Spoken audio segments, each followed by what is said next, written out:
Power, power. National anthem. Kale bamwe tudayo gye tutula.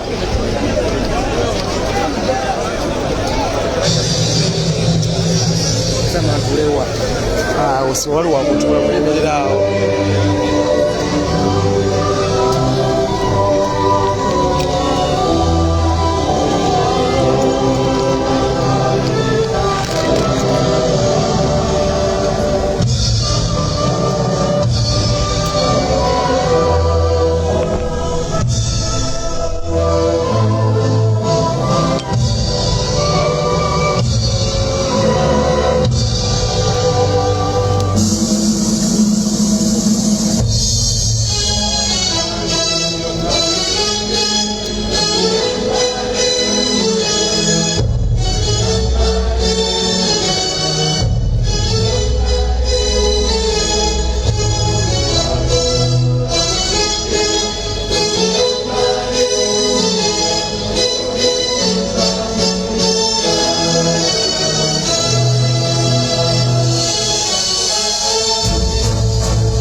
Tugenda mu debate, tugenda wulira omuliro.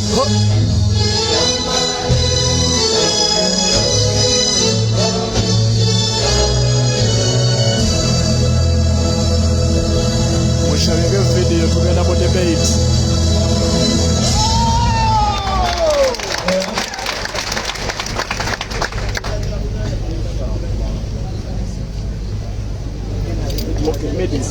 Media tunatumia ile mwana yoka. Saba kula ile mwana kwa.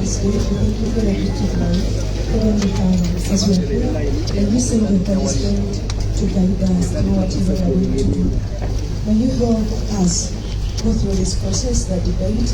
May all those that are going to debate give us what we expect of them. And may you help us have the best from this. In Jesus' name we pray.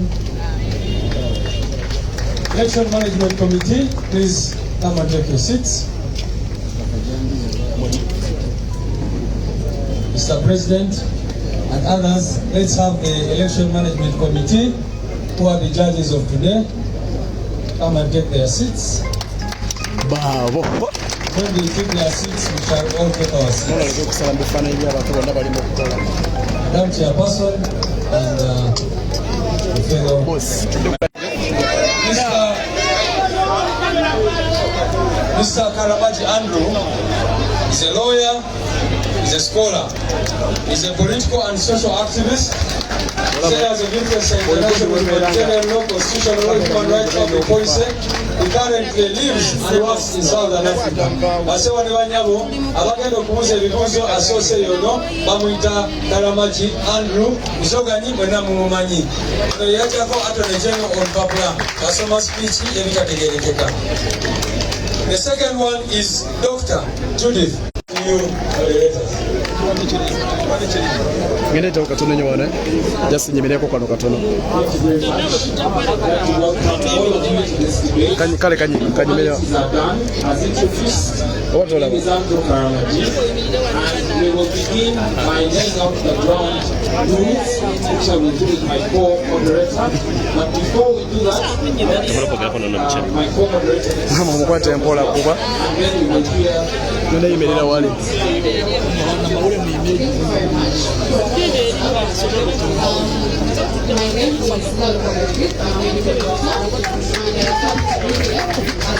Mama muleke weruka style ya kabuli ya kauli ya muleke Kawuchi. The first ground rule is that this debate is going to happen, is that this session is happening in two parts. The first for 1.5 hours. Kawuchi. The second, is there a problem? Yes, microphone. The tech team, apparently my volume is low. Massively low. Is this okay? No. Tech team.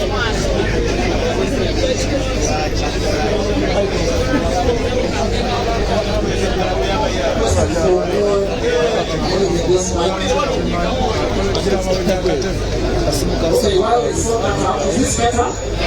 It's better. Good, thank you. So we're having 1.5 hours in English, 1.5 hours in Luganda. Secondly, we have a timekeeper who is Sasi Marvin. Sasi Marvin, please wave to the crowd. Sasi Marvin is the timekeeper. So if he stops the speakers, it's because he's been appointed to do that. I will ask my co-moderator to share more ground rules. I'll hold the mic straight. Muwonge era sinza beere eri kuba kamera nyingi kati network efa. Baganda waffe ddala bayimiridde sayidi namwe batudde tugenda kubeera bakakamu tumanyi ffenna twasse wano nga tulina kandidate waffe gwe tuwagira naye tubeere bakakamu waba kandidate wo kuba mu ngalo tetugenda kuleekaana tugenda kubeera bakakamu nasi tubetesa olwokutambula bulungi maaso then nekirala bakandidates baffe tebagenda kubeka masimu tuyina cameras wano ezisukka ndowooza mu 100 kamera bwe zibeera ennyingi network efa ensonga lwaki abakamera mbawaddemu distance nze kubanga kamera network ebeera efa kamera kasa zibanga nnyingi mu kifo kimu so bwe tuba nga tuwulya mugenda kukkiriza tubalagire wano buli kimu kigenda okugenda mu maaso.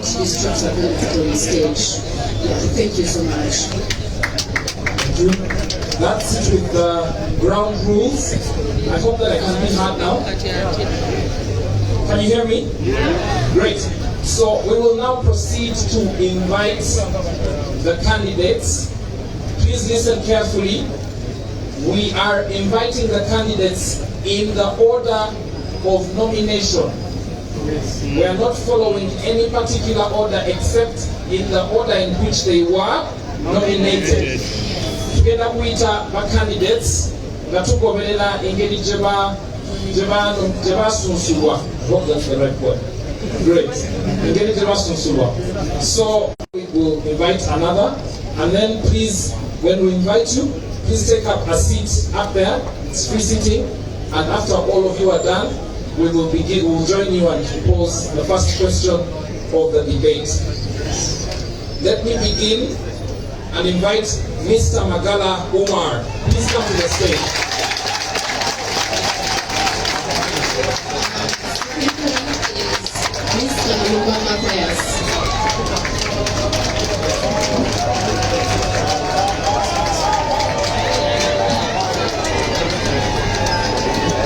The third candidate is Mr. Nsereko Moses.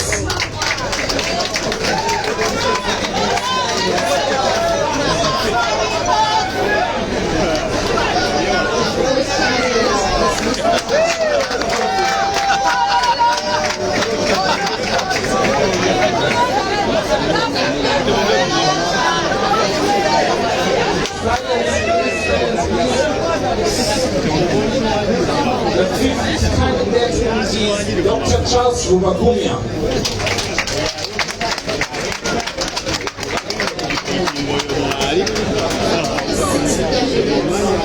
Engineer Sengu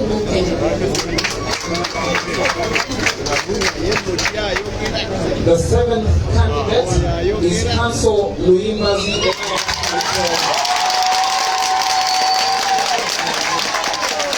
Bana kansule muwulira bulungi n'ekifaananyi mukiraba.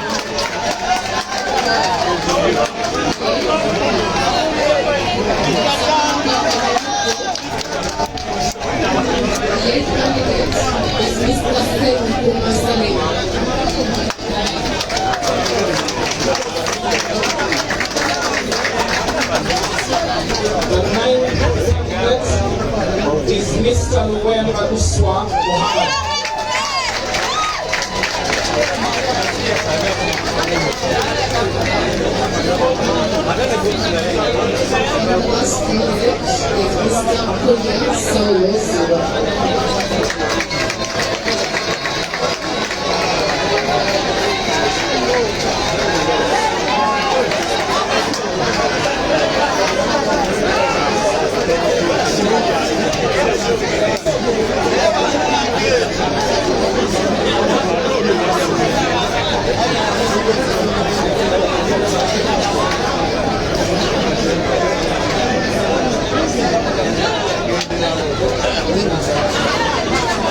very much. Silence, please. Let's listen. At this stage of the debate, please listen. At this stage of the debate, we are going to ask our candidates to introduce themselves and tell us their main.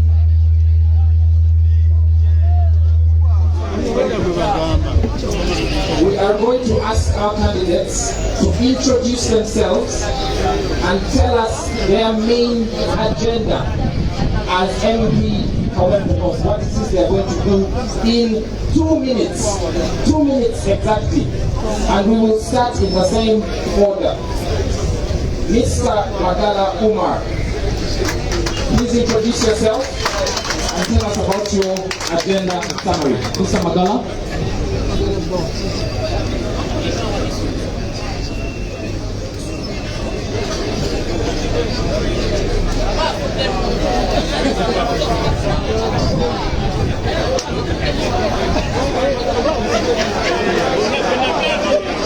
Tugenda mu debate.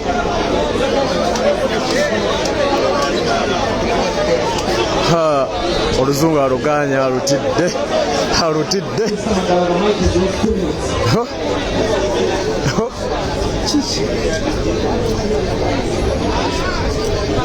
Omusika wa Segerenya n'ekifaananyi kya Segerenya.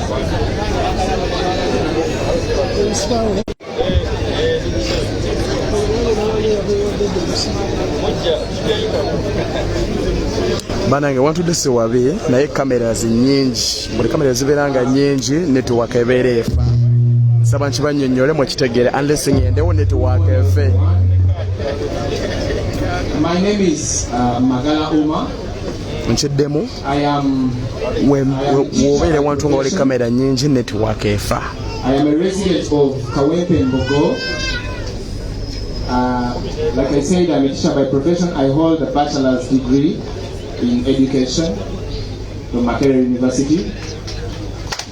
I am a member of the National Unity Platform, card number 1939. I think that will do for the introduction first. Magala Umar has this on agenda. Top on the agenda is fighting for the fundamental freedoms of rights of man and citizen. On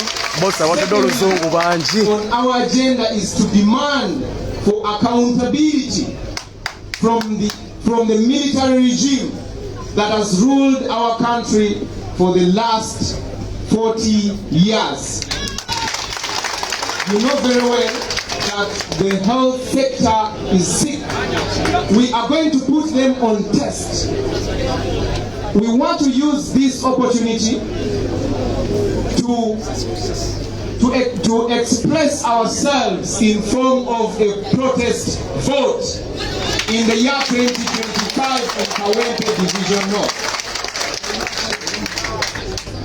The other issue is empowering our people, the common people, the ghetto people of Kawempe. 10 seconds. Yeah, empowering our people. How do we empower our people? Just getting the little pay, getting part of the little pay we have, and at least giving our people some startup capital, especially the mothers, especially the marginalized groups. Your time is up. Thank you very much.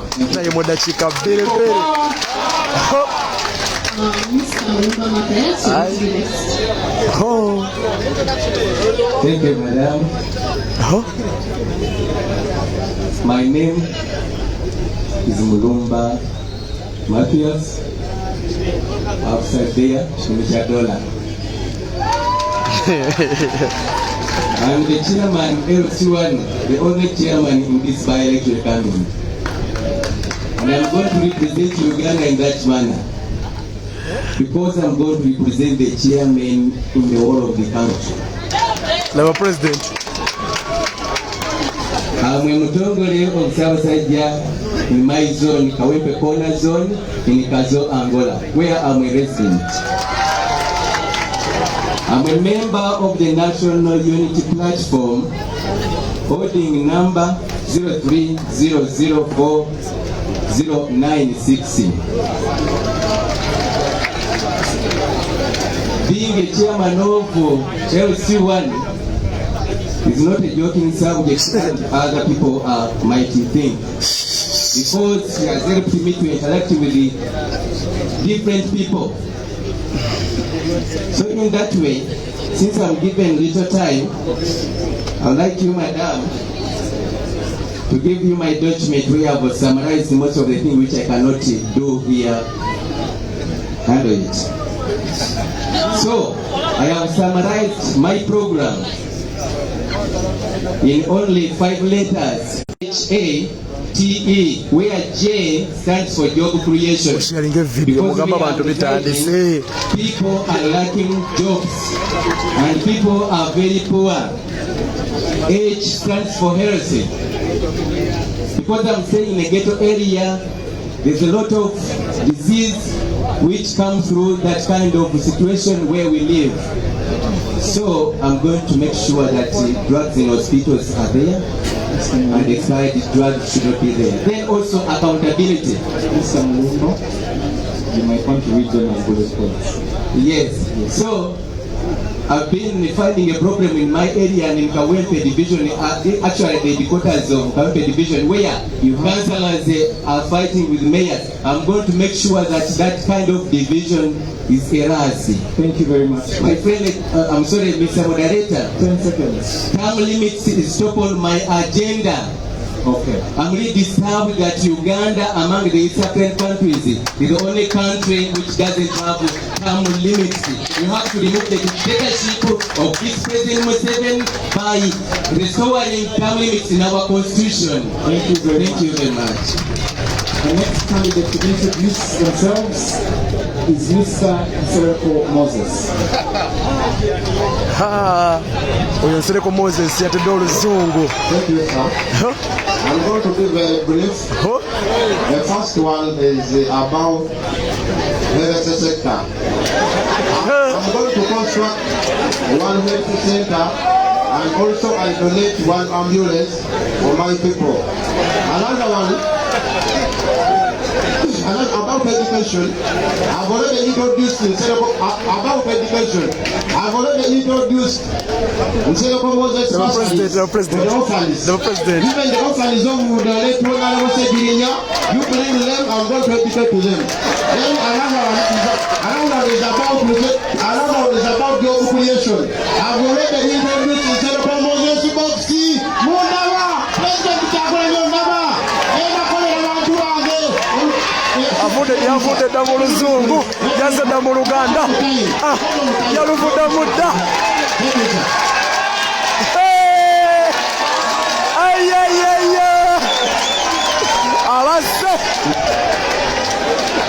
Abasse Nsereko eddakiika bamuwadde bbiya akosezaako sekendi emu, n'addako mu Luganda sekendi emu.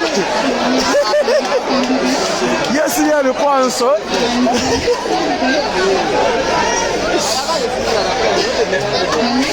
Oluzungu yaluganye, yaga abantu b'e Kawempe tebalumanyi. Thank you, Madam Chair. Thank you, Madam Chair. I'm Frederick Kachika. I stay at Chevando. I'm the one of the mobilizer in NUP in my area. Chevando Parish. So moderator, first and foremost, if I elected as a member of Parliament, I will begin with people in my constituents. Well, the problem we have one hospital, one hospital in Kawempe. So many people suffocating. So, before I elected as a member of Parliament, I will start with that. The second one, I I provide the mothers with kids. Every pregnant mother. And not only that, I will add 100,000. Thank you, madam. Thank you.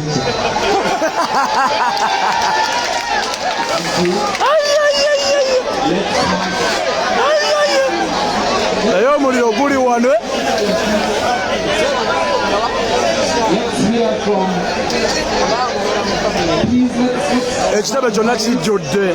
Let's hear from Dr. Charles Rubagumya. Dr. Charles Rubagumya. Thank you very much, Mr. Leader. First and foremost, I would like to recognize my president. I mean, His Excellency, the President of the Republic of Uganda, Robert Kawempe North. I know that we won, but we were cheated. It is my pleasure to introduce myself to you. My name is Dr. Charles Rubagumya. I have doctorate in organization leadership and administration. And I work with Apostolic University. We are located in Bono as academic registrar. About my manifesto, ladies and gentlemen, I have not come here. Omusika wasegerenya n'ekifaananyi kimuli mu kifuba. But I will give them us and them. Because I know that all resources are in the hands of the dictator. Yes! I know that all powers are in the hands of the dictator. So, the only which I can promise the people of Kawempe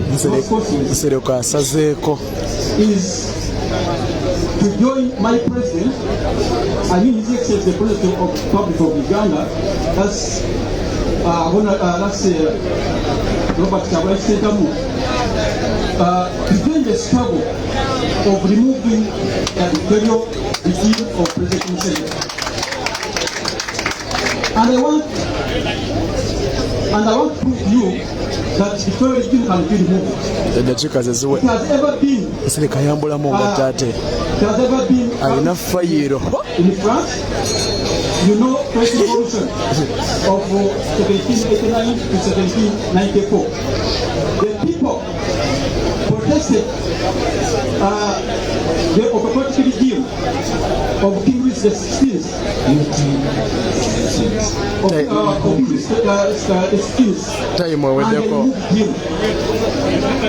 Ladies and gentlemen, we can remove this dictatorial regime using the power of the people.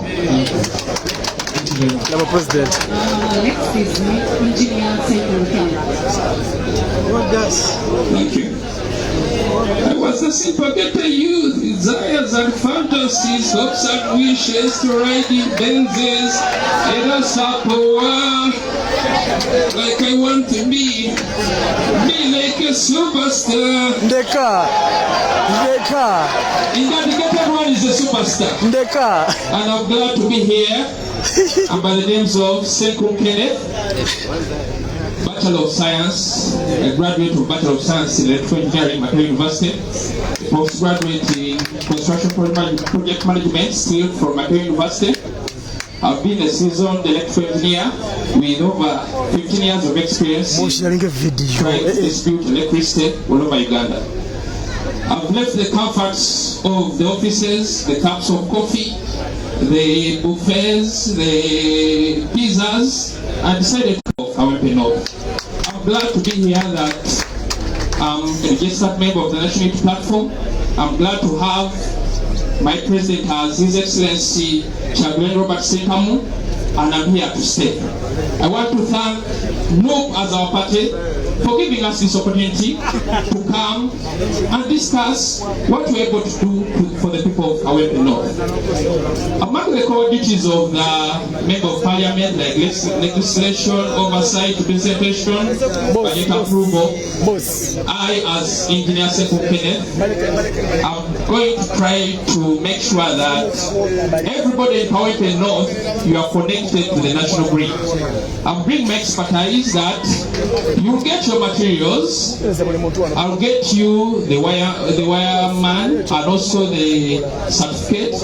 Everybody should have electricity. Tugenda gobenzikiza mu Kawempe North. Buli omu ogenda kufuna amasanyalaze. Two, abantu bagala kulala nnyo. Your time, engineer. Just a moment. I want to be able to give mama kids to every pregnant woman in Kawempe, and also a 6 kilogram gas cylinder to every member, to every household in Kawempe North. I'm here to say, people power. Thank you so much. Abaleted the gas, ne mama kids.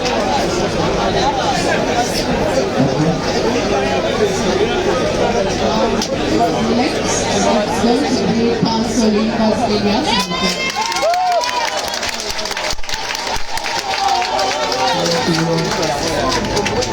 Mr. President, and your formidable team of leaders, dear my fellow contenders, I thank you. I'm so grateful to be here with you. My name is Luyimbazi Elias Narugola. I'm a man of the High Court of Uganda and all courts of judicature. When I assume the seat of a member of parliament, I'll tell you the obvious. First, the constitutional commandment under Article 79 provides to the effect that the member of parliament is supposed to legislate. I will legislate, ladies and gentlemen. I will supervise activities of the central government in my constituency. I will further my activities of fighting for justice and human rights. I will inspire the youth. I'm aware that the youth in Kawempe North constituency are the majority, but many of them are not only unemployed but unemployable. We have to identify their talents and nurture them. We have already embarked on that. I believe I will be able to fight and all the younger people to join the struggle for good government. Ladies and gentlemen, thank you for listening to me. Chiri wabweru metale mamba zetolola kitebe zina ne basniper waggulu oyo bamuyita mafumafu bamuyita Salemu Serunkuma mafumafu. Let's listen to him, please. Our electoral committee,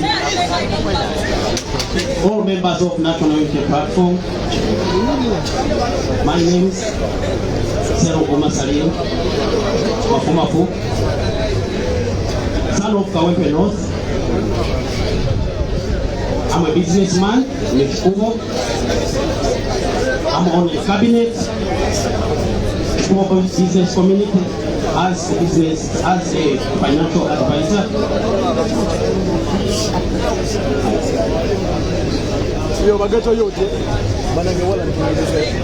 I seek mandate, Mr. President, to represent my constituents as a member of Parliament. Mr. President, I promise you, this by-election is going to turn as a roadway to end Museveni's regime. And I promise you, I always follow the core value of National Unity Platform. And again, I promise you, and the people of Kawempe and Uganda in general, I'm going to advocate for the people all the time. Thank you. I'm called Mr. Sanu Kumasai, Kawempe North. I always be obedient to national platform. Thank you. Are you brave? Are you brave? Next is Mr. Luwemba, Muswa Muhammad. Alex Muhammad, yeah, Omusika w'omugenzi. Your Excellency, the Deputy President is present, and all protocol observed for the interest of time. Mr. President, I want to thank you for coming up with this organization for the first ever debate organized by the young political party. It's such an inspiration. Your Excellency and members of the National Unity Platform, my name is Kawempe Muhammad, former political assistant to the late Honorable Muhammad Isegirinya.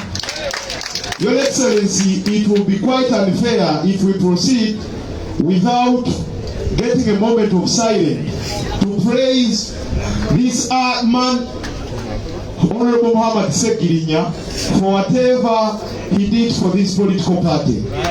Ladies and gentlemen, allow me borrow from my little time. I have been given little time, but let's observe a moment of silence to pay respect in this great man, Honorable Isegirinya. Today we are here today because of this great man. I've seen my brother here saying he's going to donate Segi box, he's going to do what?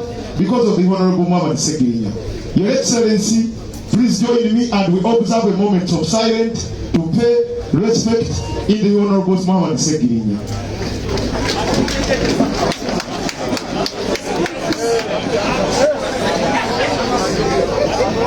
Thank you so much. Jukira ne mukyala Isegirinya yeesimbyewo akabonero mugenzi.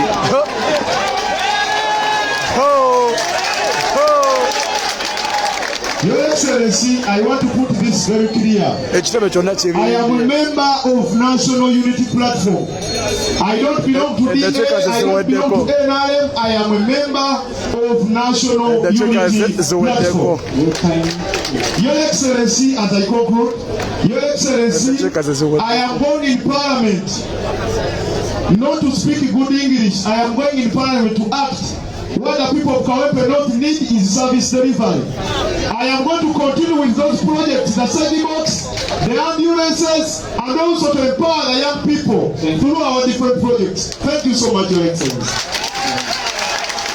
Nemuko mugenzi naye yeesimbyewo yagamba akabonero mugenzi naye yeesimbyewo okubasiwa yagenda mu kibiina kye NUP.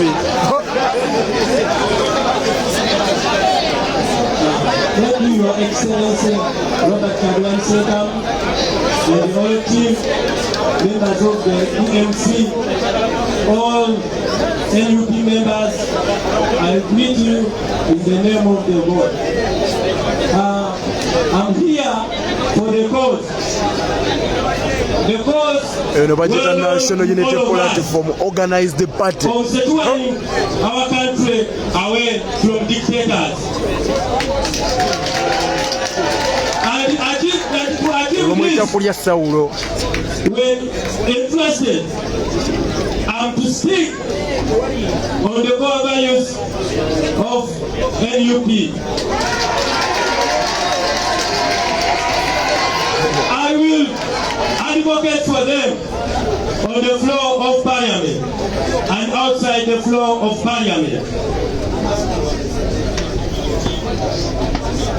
I will advocate for justice. I will advocate for unity.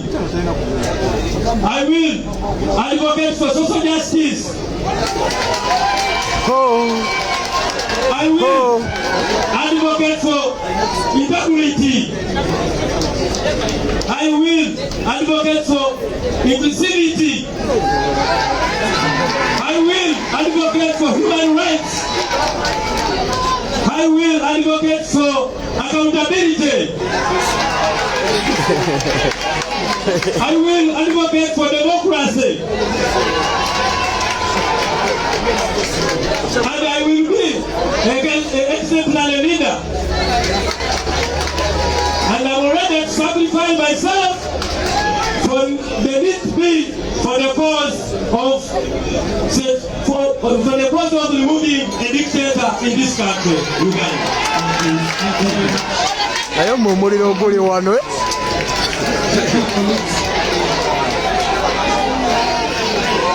Nagenda kwesimba Olwengo district enzija. Introduction. Let's listen to Olwengo district. the introduction.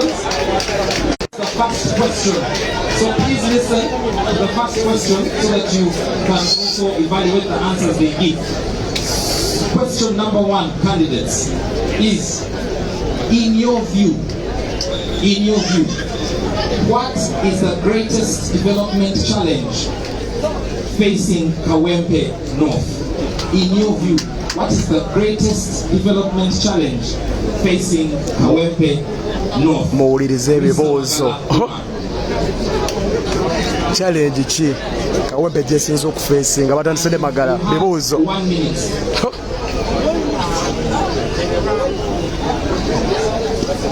Thank you very much. The greatest challenge facing Kawempe North is lack of health infrastructure. No. Thank you very much. I wish all candidates can emulate him because it's a straightforward question. We have a couple of questions to go through. So if all of you can emulate him, please, that would be great. Mr. Mulumba Matthias, same question. In your view, what is the greatest development challenge facing Kawempe North? The greatest challenge in my area, being the chairman of LSU and North is poverty. People are very poor. That's why I even came up with the name of $100, that people should have at least an emergency fee of $100. So when you have money, you can solve every problem. So poverty is the issue in my area. Thank you, Mr. Serako Moses. Sereko. Yes, sir. Yes, sir. What, in your view, is the greatest development challenge facing Kawempe North? There are so many, sir. The first one is poor drainage. Poor drainage. The second one, poverty. Mr. President, poverty. That's why I came up with this idea. Sereko Moses saving Boxy. Thank you, sir. Sereko poverty. Sereko avase. Thank you, sir.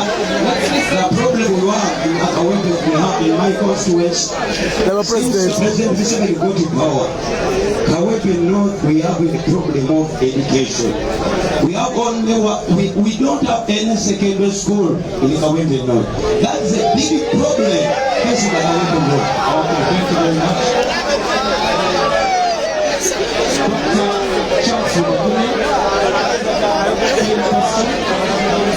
Wala tusereka banaye.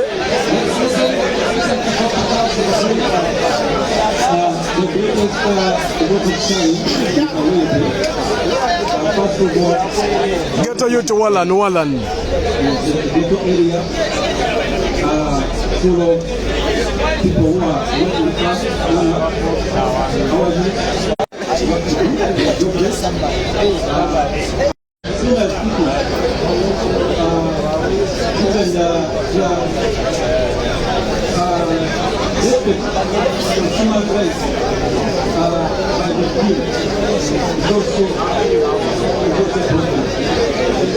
Thank you very much. Let's have engineers. That's why I find that the costs of production are high, and find that at the end of the day, the goods they manufacture are also high. But if we try to reduce on the electricity tariffs, and also we can make sure that they are able to produce goods at a much cheaper cost. Thank you very much. To your left, two people, Council Luimbazi, Alliance Alcoa. constituency, we have a challenge of insufficient or inadequate planning for our resources, including human and other resources. We don't plan. Even those projects you see there, a good number of them are put in place before planning. We need sufficient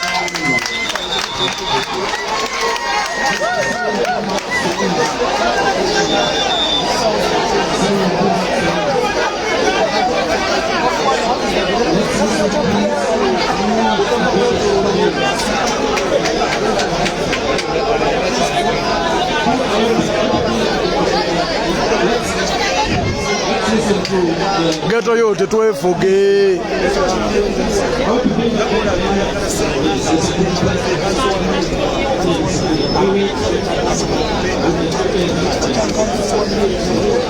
Thank you.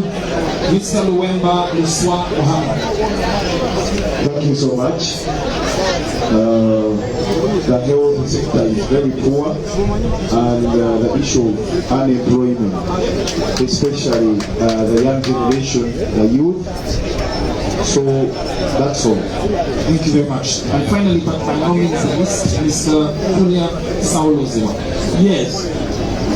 However, we have many problems, but I can identify some, like garbage collections in Kawempe, unemployment, poor drainages, poverty among the youth, and other people, poor health facilities, and we don't have like a USP secondary schools in Kawempe. We only have private secondary schools, so we can work on those ones.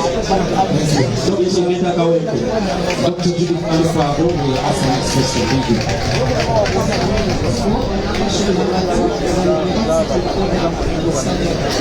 So, Mr. Magana, what is your understanding of the role of an MP?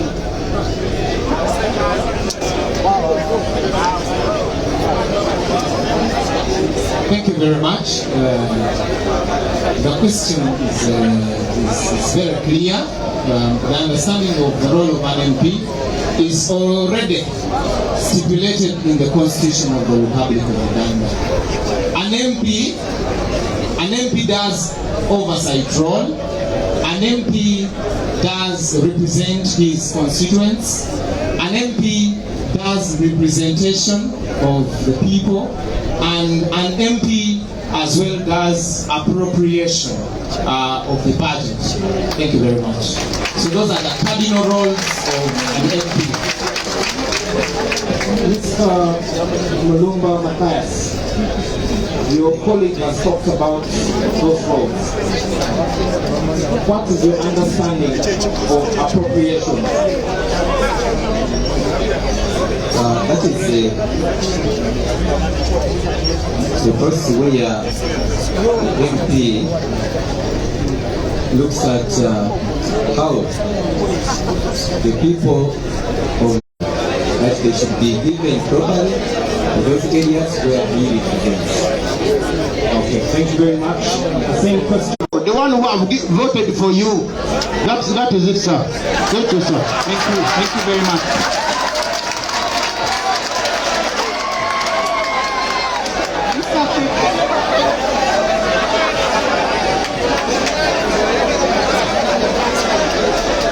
Mr. Frederick? Yes, madam. On the role of oversight, yes. We've had precedents of members of parliament who have been given the role of oversight. I'm sure you know them. And they have not performed accordance to what we expect of them. What are you going to do as a member of parliament in the role of oversight? Thank you, madam. One of the law of parliament oversighted. So what the madam asked me, Kachika, what are you going to do? Because we see many members of parliament not working, not do their own, not do their jobs. But Kachika, you make sure that I work tirelessly to see people get delivered, get well representative.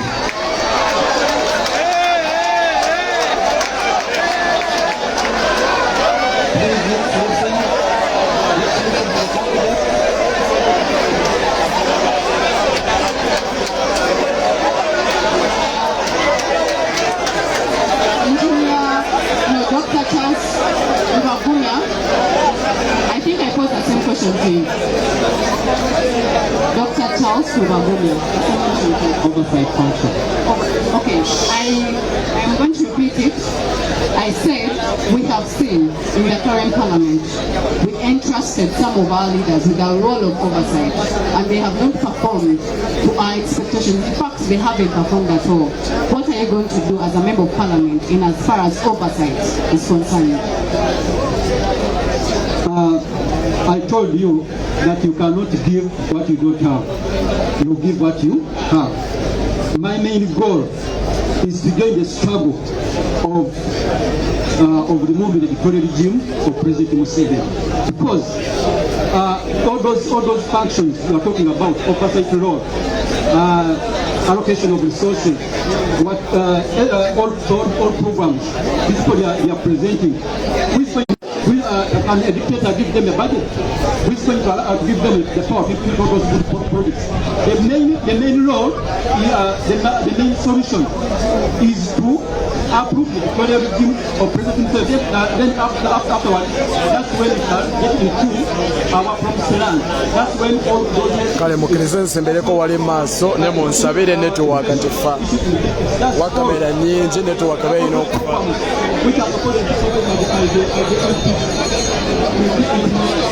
kale kapita huko tambla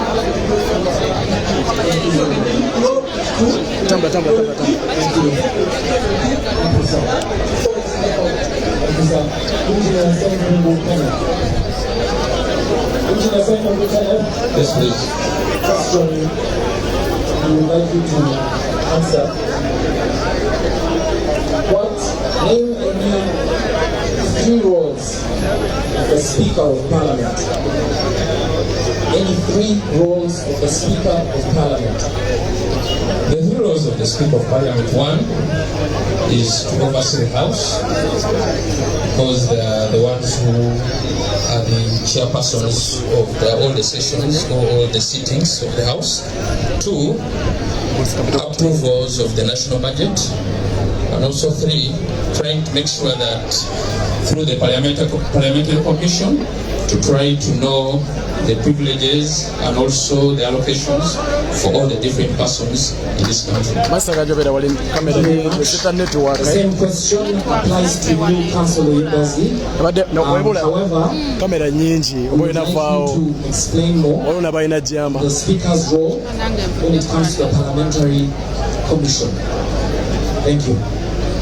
Thank you very much. The Speaker, people power, our power,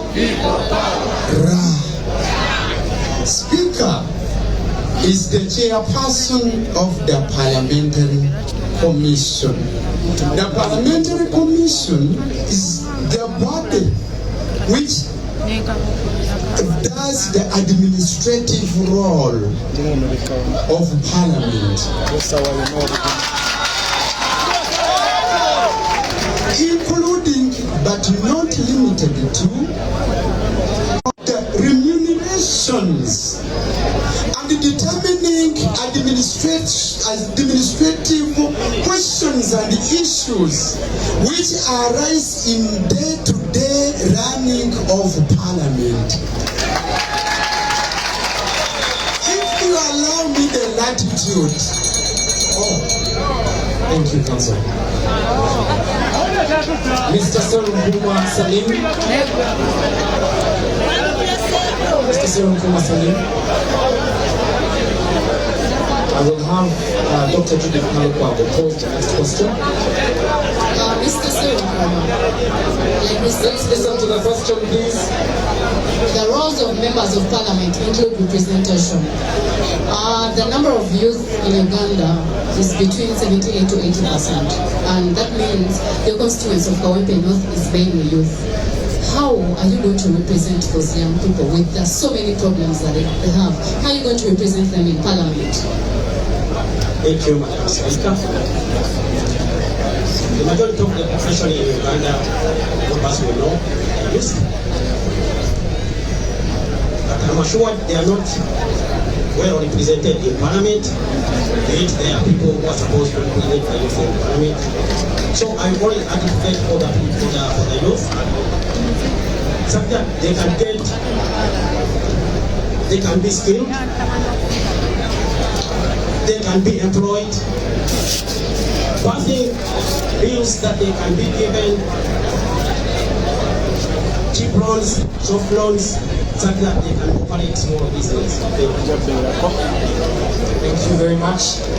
The last two candidates will tell us one law for this section. The last two candidates are supposed to tell us one law. If they had 1 minute in Parliament, which law would they propose and table in the Parliament of Uganda? That is, starting with Mr. Luwemba Luswa Mohammed. One law that you would pass in Parliament, that you would propose. Thank you so much, moderator. People power, our power.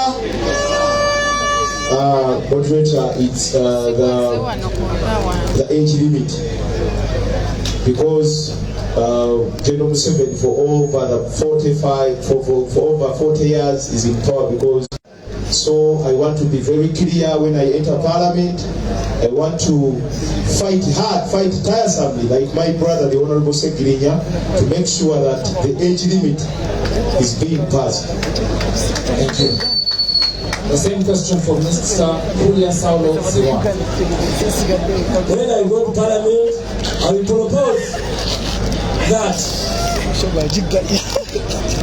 we get a commission to look after the elections, to get a independent electoral commission, so that the president is not the one to choose those people on electoral commission. Thank you.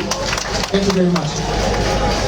Dear audience, we have completed. We are now going to go to a question that will be posed by my colleague, Dr. Judith Malokwago, about National Unity Platform. The question is about the national.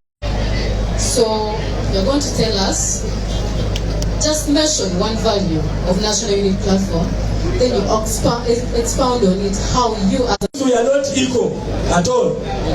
I will put my emphasis on justice, so that we can help our country and we liberate all Ugandans. As you know, our grandfathers n'abaganda emberera emabega tulabe ekifaananyi nga si kirungi na netiwaaka birungi mwaganye mwagala mu maaso netiwaaka yina okufa kati tubeera mu maaso kamera nyingi. It seems we are not independent, so it is us to fight for our independence in Uganda.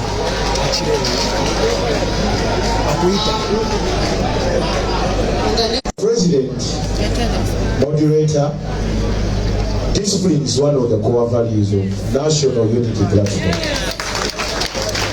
And today, we are being disrespected by the so-called written propagandists that are being granted in the National Unity Platform. I will emphasize discipline once I enter Parliament. Corruption. I will fight tiresomely, Mr. President. Corruption, it has been a key factor in this uniting National Unity Platform. Thank you.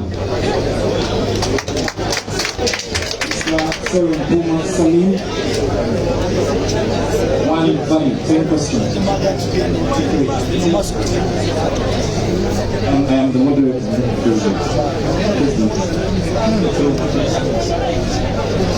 I always emphasize the point of ability. In national platform, all of us we are aware of that. Reliable is the main problem that we have here.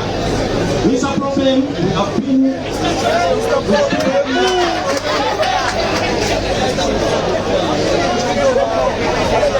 we have sent them to different locations.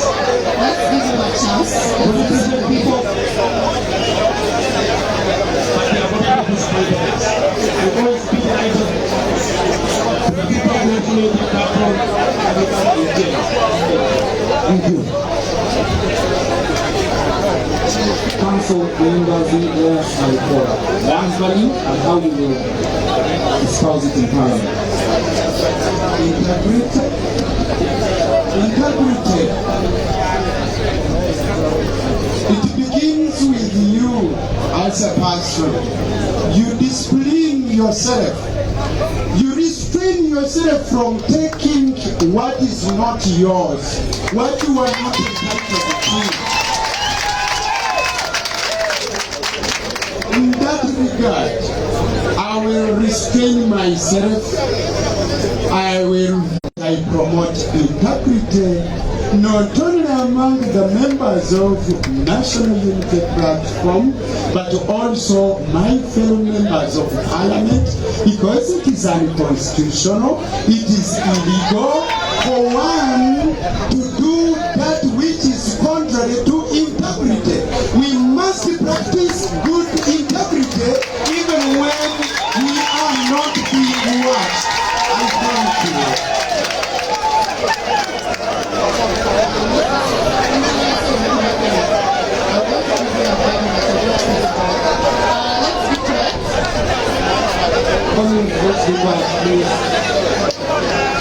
Mr. Serukuma is going to speak about patriotism as one of the values of NUP.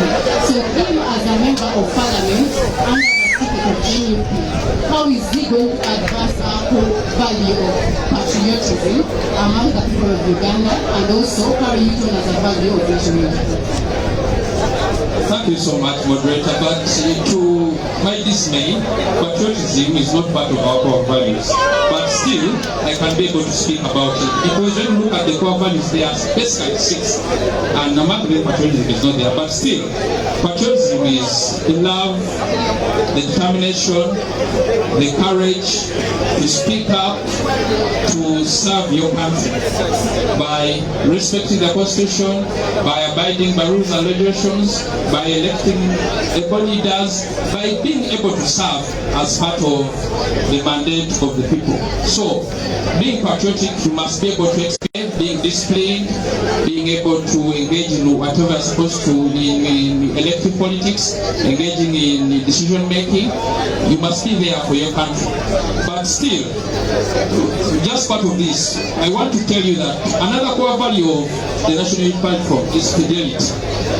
You get it? Because the question you posed, I'm trying to really put across that fidelity is one of the core values, whereby we express the faithfulness to a person, cause or belief, demonstrated by continued loyalty. So here, I promise my president that I will be loyal to the party, loyal to you, and loyal to everyone who supports the National Unity Platform. Thank you so much.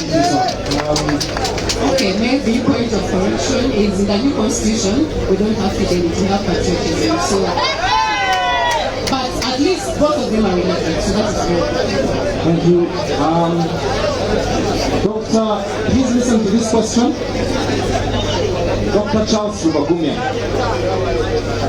you are a member of Parliament for Kawempe North. We have a bill in Parliament to extend the term of office of the ruling regime, and they need 1 vote for it to pass. Someone approaches you and says, I'm going to give you money to build a hospital in Kawempe North for your people. Please vote for this bad proposal. What will you do? Good question. But what I would like to inform the general public that our party is a party of change, and the party which cannot be compromised. And one of the values of our party is integrity and honesty. As a person who gives integrity and honesty, I cannot betray the people of Kawempe North constituency. I cannot betray my party. So you will reject the money for the hospital? Yes, I will reject and vote against the bad law. Because building a hospital cannot bring up the change which we want. What we want is to remove the authority of President Museveni, such as we can be able to get our budget and use it the way we want as So thank you very much. The same question goes to Kachika Frederick. Kachika, should I repeat the question? The question is, there is a bad law being proposed in Parliament. The ruling regime needs one vote to pass it. And they approach you and say, we are going to give you money to build a hospital in Kawempe North, but we want you to vote for the bad law. What will you do? Thank you. 1 minute. Thank you. First and foremost, I, Kachika, I fully exhausted corruption and embezzlement. Nobody can give me that money, and I agree with him. So I'm concluding saying that I reject it. Thank you very much. Mr. Sereko Moses, the same question? Yes, sir. Same question. Yes, I cannot be allowed, sir. I cannot be allowed. Even I can box the speaker on that issue. I cannot be allowed. We are here for the power of the people, not the money. People power. Power power. NUP. Everywhere.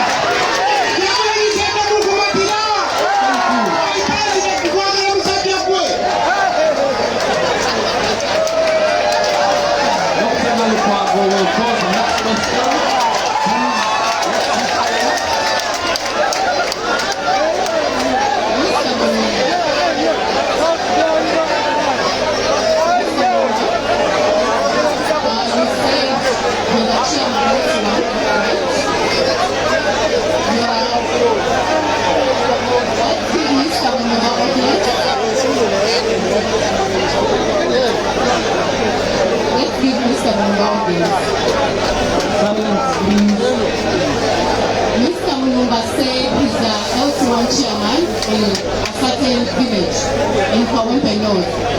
And in that same Kawempe North is where we find the National Referral Hospital. That is the women's hospital. So we have a value of service in anything. You are conflicted in a situation where there are no bloods in the hospital. Yes. And you people have told me there are no bloods, but these same people need to be worked on. And the doctors are telling them you have to first go buy your bloods outside the hospital, then you come to work on you. What are you going to do as a member of parliament? Are you going to arrest the doctors? Are you going to buy bloods for your constituents? What are you going to do as a leader in terms of service? Of course, the doctor is not the problem for the availability of those gloves. I know if the Ministry of Health, which is supposed to be in the position to serve all equipments of health services in that hospital, and for that matter, I'll bring the press. I'll go first to the Ministry of Health, see the Minister of Health before going to the Parliament. So I go to him, I ask him why this happened. It's an emergency, the patient, it's an emergency, it's quick, we need to... Okay, with that quick one, of course, as a member of Parliament, I have to improvise means so that that patient doesn't die. And then later on, I got the ministry to address the matter, and if it refuses, then I got the Parliament, the podium, to say the problem in my area. Thank you.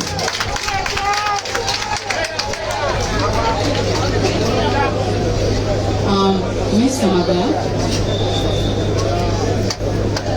you're the last candidate to speak about this. I'm going to ask you again on the value of patriotism. How are you going to advance it because that is a value of your party. How are you going to advance it among the people of your constituency, but also among the people of Uganda? Because you're going to not only represent your constituency, your NMP is going to make laws that affect the general population of Uganda.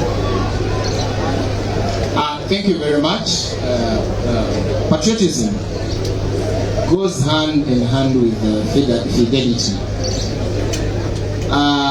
As a member of parliament, I would really implore my constituents, my fellow comrades, to love their country. And how do you love your country? By doing things that are within the law, by promoting what is right and then displaying what is wrong. That's how I would do as a member of parliament.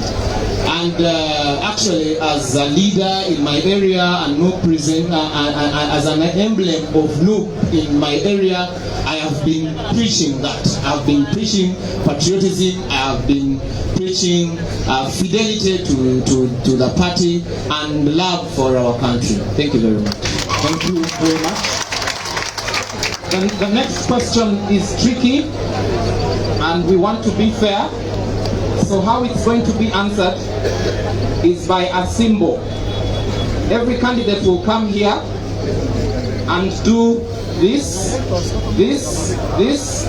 or that, and make sure that their friends don't see the answer. Our judges are the ones to see the answer. Because if they speak, some people are expected to know the answer. We want to be fair so that people do not know the answer. This is the question.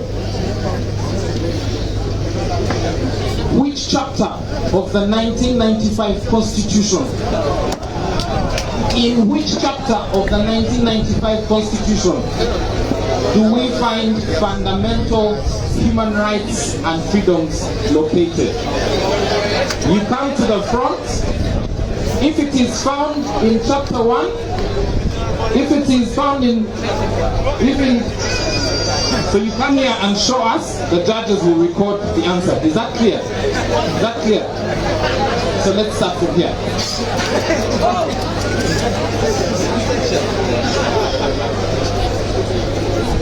Which chapter of the Constitution do we find fundamental human rights and freedoms? Huh?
Nenge mubitegedde bulungi oba mbe banyinyole naye ensereko yatuleke ensonga zetugendamu za ddala ensonga zetulimu za ddala bakola bamunyagwa babikola dda nsereka atuleke twagala kujjako mu 7 si comedy. Let me take this as a follow-up question from the previous question. You've seen what has been happening with the Supreme Court, where there was a judgment on the release of political prisoners. You know, most of these political prisoners are actually NUP supporters, and many of them are from your constituency, Kawempe North. You as a member of Parliament, what are you going to do? One, to make sure those political prisoners are released, because they are failed to release them even with a judgment. Two, moving forward, what are you going to do to make sure such cases are not taken to the military court? Remember, the person you're replacing was also a political prisoner.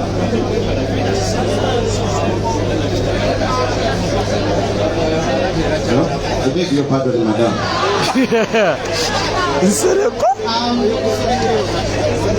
You've had the judgment from the Supreme Court. I've not had it. So if you've already had it, it's okay. Let me change the question. I'll pose that question to the next person. Thank you, madam. What is teyawulidde ruling ya court ya high court era katana kiwulira tagambyogerako. There has been that judgment. X that you don't know. I have not heard about it. Yes. But at the same time, we have NUP and other political prisoners. There is Dr. Bessie J. We have here Bobiwine and others who are in prison. Even the person sitting next to you has been in prison for 1.5 years. The person you are replacing as member of parliament was a political prisoner for 2.5 years. What are you going to do? One, to stop Ugandans from being taken to military courts. Two, is the ones who are in prison. What are you going to do about it? Because there was a ruling, a judgment, struck a judgment to release them, but they are not released up to now. What are you going to do about it? I will take government to court such that I can take government to court such that we can talk about that so that our prisoners are released. I will take government to court. That is the answer. Thank you so much. Thank you. The same question applies to Mr. Kachika. What will you do about political prisoners? The problem we have, this regime, 6 and 7 got power in 1996. He has done people, has killed our people, he has beaten our people, many people are suffered. So as Kachika has been elected as a member of parliament, I can pass a law that favor the political prison. No, not the political prison.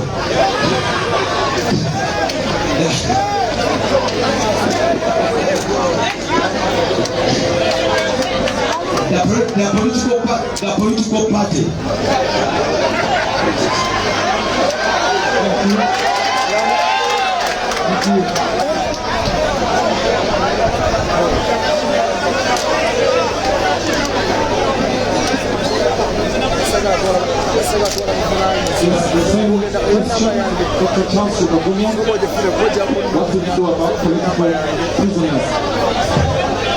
Dear members of the audience, we have 2 more questions and we will be done with the English version. So please bear with us. We are bringing this to a close shortly. Same question. Okay, thank you very much. After we don't have the, we don't have the problem of political prisoners. There are so many problems about violation of human rights. Our innocent governments have been abducted. Innocent governments have been disappearing and their bodies. Some governments are kidnapped day and night. So, the only solution we can do for such a problem, I told you, is to get the struggle of removing the dictator. That's the solution. And actually, as a part of the game, you have to go on that line of removing the dictator. Mr. Engineer Senkungu Kenneth, which committee of parliament would be the best to deal with the issue of political prisoners? The issue of political prisoners, you find that we have the Committee of Internal Affairs, tell them to try, because you find that the most of the people political prisoners are under prisons. Prisons is still holding them. Yet already we have basically about two committees: the Committee on National Law and Guidance, and also the Internal Affairs Committee, because they need to be removed from prison, but there are some few procedures which are supposed to be done. But we should not relent. We should continue pursuing on all channels which we can be able to do, so that they get out of prison. Thank you, Council members. Which committee is responsible for human rights in Parliament? On human rights, it's Human Rights Committee. Thank you. I'll give the mic to my colleague to pose the next question to Mr. Chairman Salim, Mr. Wemba, and Mr. Kavule. Mr. Salim, do you believe in one of what your colleague said about that our major problem is removing the dictator? All these things don't matter, but removing the dictator?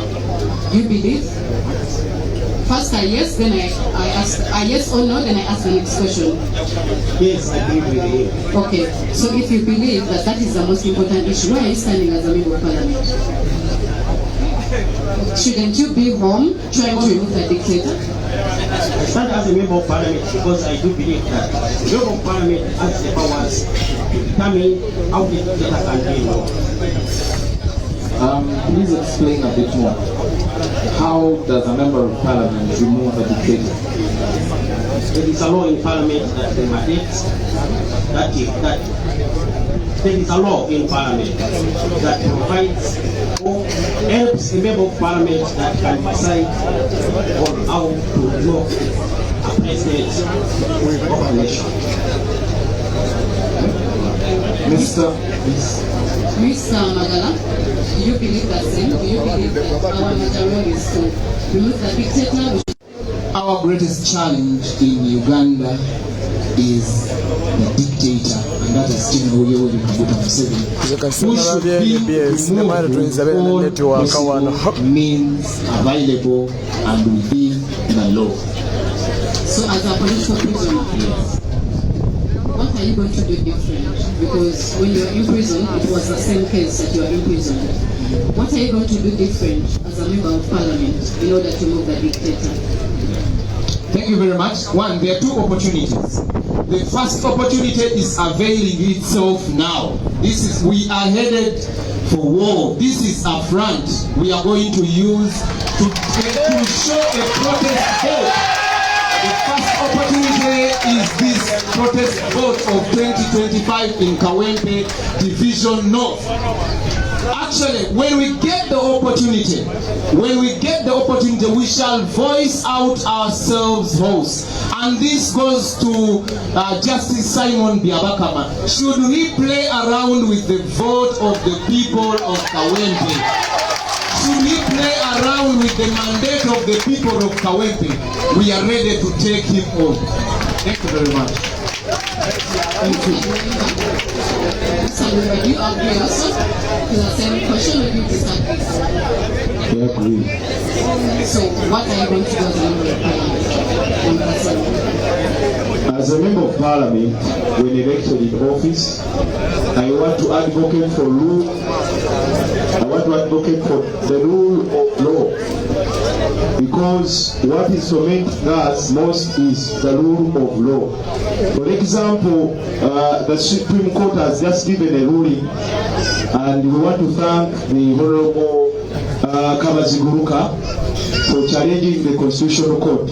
So now when I'm in Parliament, I will put the Commission of Human Rights accountable, and as a member of Parliament, I will make sure that all laws that are being passed in Parliament, they are in the favor of Ugandans. Thank you so much. Thank you very much. Finally, for now, Mr. Kulia Sauloziwa, same question. Okay, thank you, moderator. I'm voted an MP of Kawempe because this government, they are not working on the laws and you want to remove this government, I will only mobilize my people of Kawempe North to put this government on pressure because we want to remove the dictator. And I will be teaching people on how we can remove a dictator. Because it is us who can remove this government. When we are together, as Ugandans, we can remove this government. Even if it is today, they can just move away. If we can even move from now and we say enough is enough for Uganda, they can move.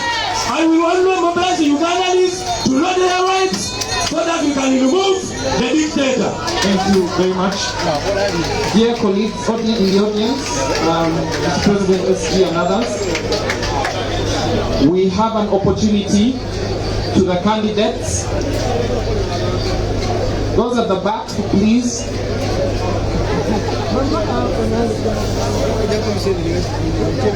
Thank you.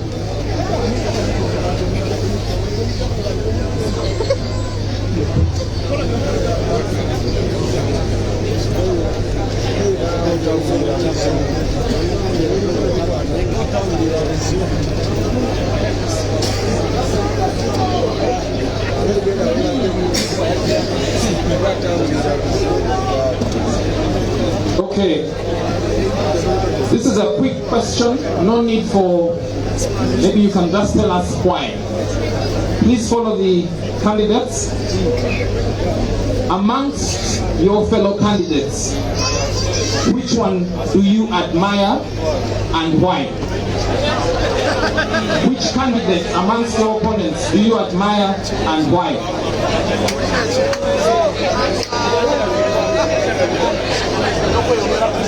None of these candidates. Thank you.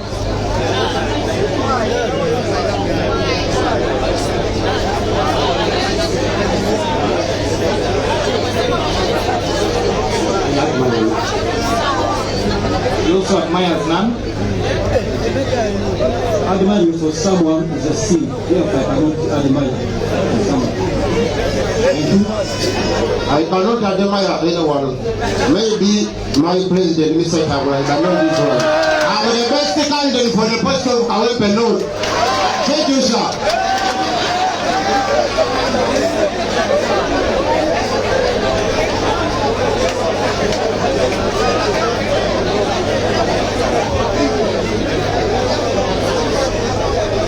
Thank you very much. Among the candidates seated here, I would one admire my brother, Council Eliasli,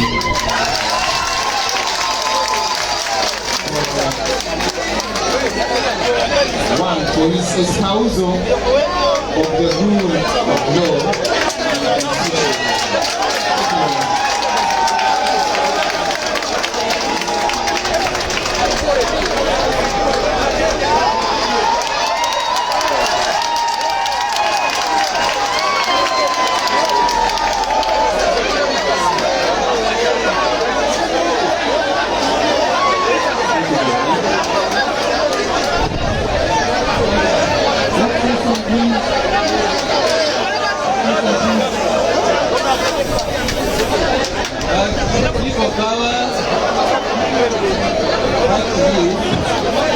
I admire myself because I'm the only one who has been representing the people. You are the issue of the family, you are not the dictator, don't name. So,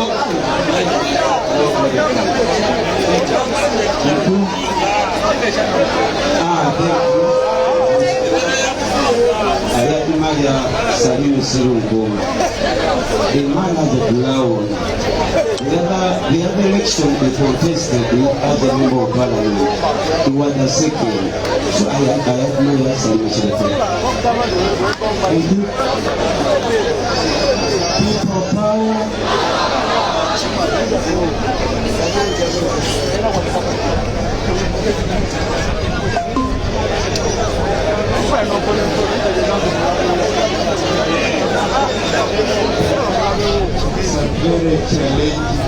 question. Ladies and gentlemen, allow me the light. We are endowed differently. Mother Teresa says that I can do what you cannot do. You can do what I cannot do. Together we can do great things. All of us here are talented differently. I'm unique. This brother of mine is unique. Everyone here is unique. But we are all endowed differently. You cannot fail to admire something from someone. All of them, I have something to admire from life.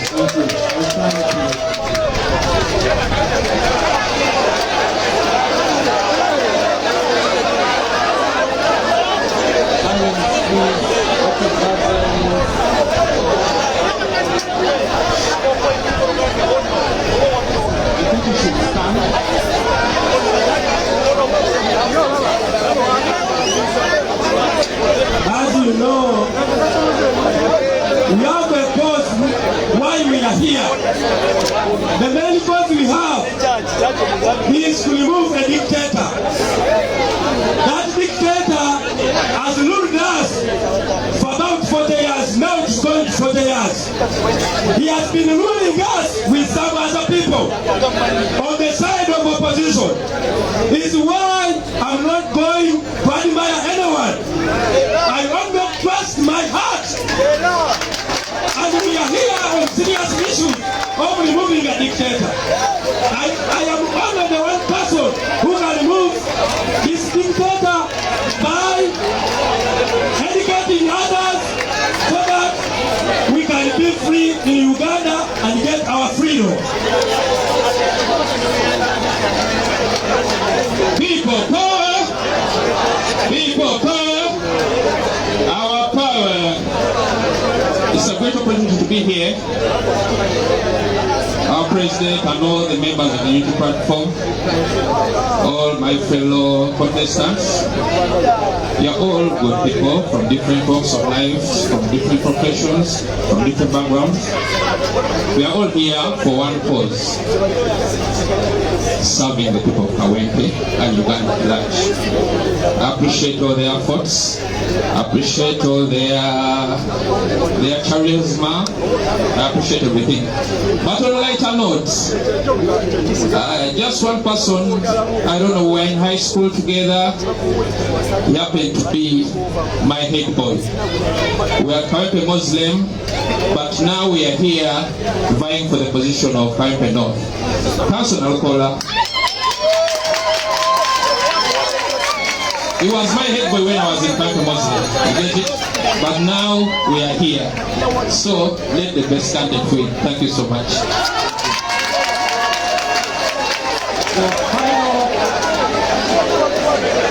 Dear audience,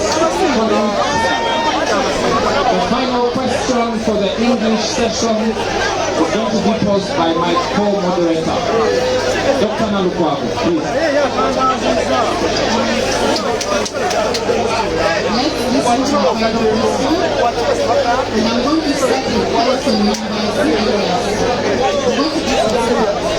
In 1 minute, you're going to tell us the village you stay in, the parish you stay in. What is the major economic activity of that area?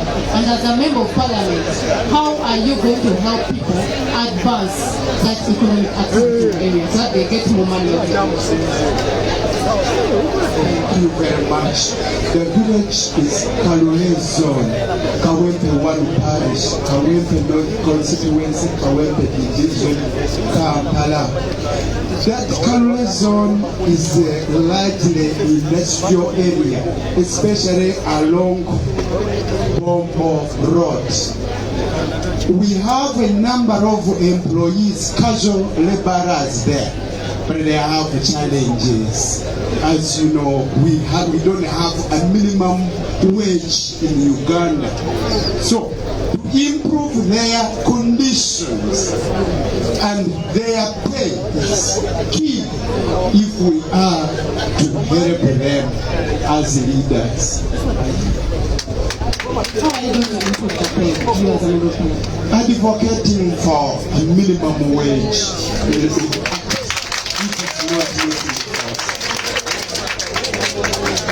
other working conditions. Next, I'm going to go to Mr. Pulyasao. You're going to tell me how many parishes make up Kawempe North constituency. How many parishes and Thank you, moderator. It is 9 parishes which make up Kawempe North.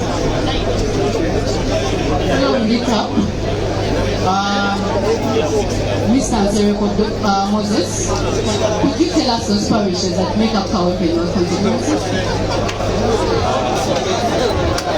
Thank you, madam. There are 9 parishes. The first one is the Hikaya. Another one is Waisawano. Another one is Kanyanya. Another one is Mpererwe. And so many others. They are 9. I'll answer the name. Thank you, madam.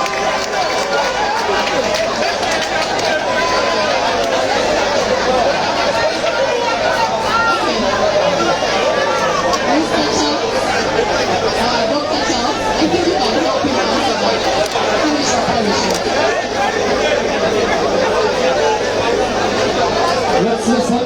Dr. Charles is going to finish the parishes. Okay. I'm going to start with sorry. Let's listen to the parishes that make up the constituency. Kewando, Kaya, Komamboga, Kanyanya, Mpererwe, Kawempe 1, Kawempe 2, Kazangola, Waise 1. Thank you. Doctor? I'm going to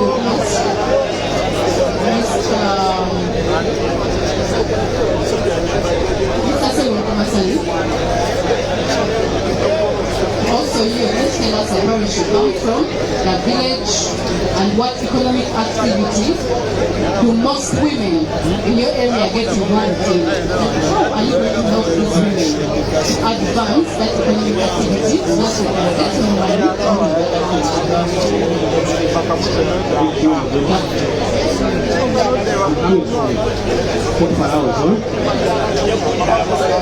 more money? I'm releasing people out. They have been forming different groups, and they have been supporting them economically. I also have a few around the place. It's been helping the masses to increase in their ideas.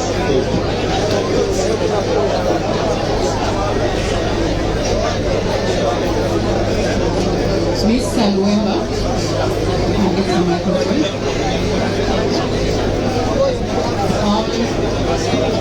Which parish is the National Referral Hospital? And we have challenges. People there have complained of the fact that there is a lot of sewage coming from the National Referral Hospital.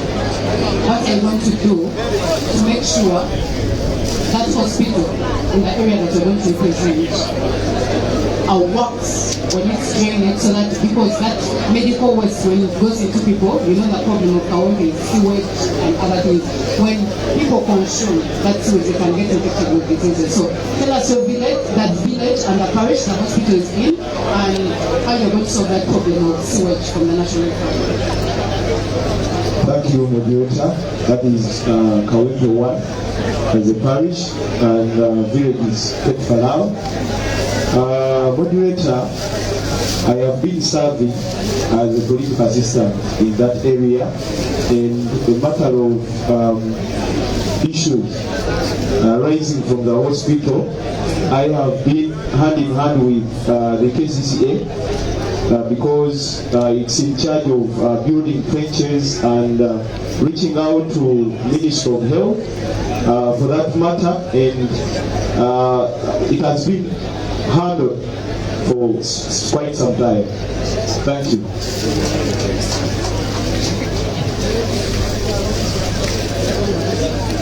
Is it first time?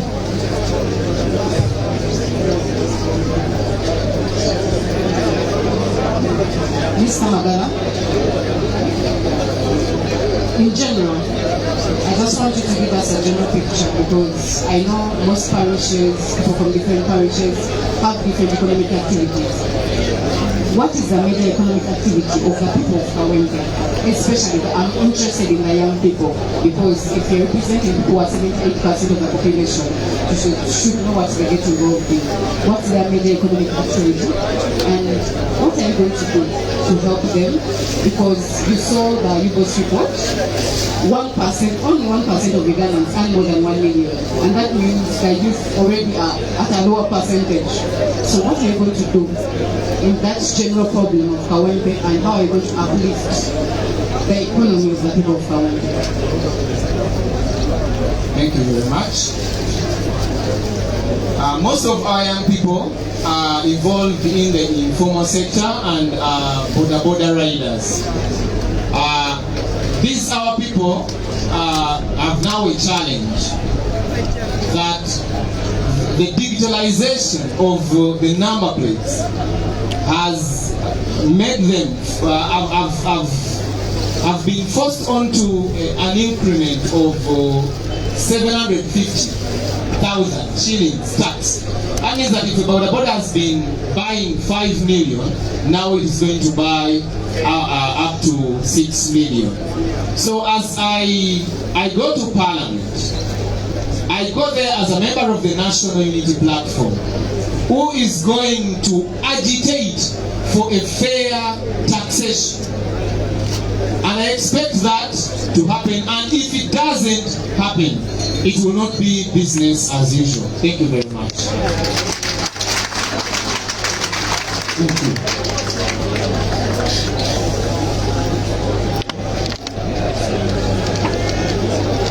Mr. Kenneth, Engineer Kenneth, you're going to tell us one, because as a member of Parliament, as a leader, you work with elected members in your constituency. So, who is your LC1? You can tell us your village, your parish, your LC1 and your LC2. And then tell us, how are you going to work with those people to advance the struggle of the Ugandans? Still, I'm proud to state to all the members of the National Unity Platform that I was born in Kawempe, I was raised in Kawempe, I studied in Kawempe, and I'm staying in Kawempe village. I'm so proud to be somebody who has been part of Kawempe. One thing I always say that I'm ready, willing and ready to work with all the chains of leadership, starting from the president, our LOCs, our chairman. I'm going to work with everybody. As I stated, most of the small businesses in Kirokole are small-scale businesses which need empowerment, which need collective effort, people coming together, they save, we try to get them financial coaches, we try to get them psychologists, we try to help them to better themselves, and I'm ready to do that. Thank you so much.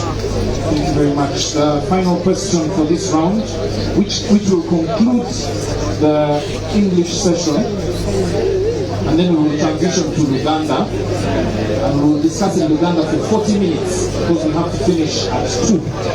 Discuss in Uganda for 40 minutes. So the final question goes to Mr. Kachika to give us his views about the recently released results for education at the PLE level, and his comments on that. How did Kawempe North perform, and what does he think about that? Thank you, sir. Kawempe North as a division, he performed very poorly. Because the problem is, we are the Kawempe North, as Kawempe North, we have few UPE schools, government schools, and the teachers, they don't pay at all. They earn a little salary. That's why the Kawempe North has performed badly in the exam, the POE 2024. Thank you, sir. Thank you very much. Let's clap for all candidates for Kawempe North. Please clap louder. Let's appreciate them, please stand. Let's appreciate them, please.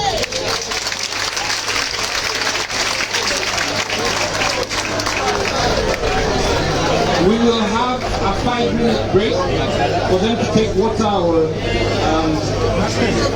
stretch their legs, and then we'll resume with Uganda in under 5 minutes. Thank you. Let's appreciate my former director, Dr. Naluka. Timekeeper, Sasa Madin.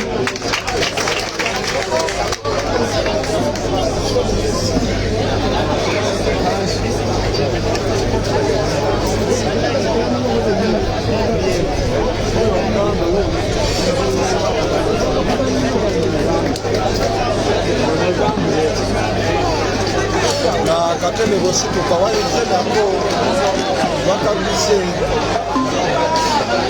siku inage na tuna wakabise wazee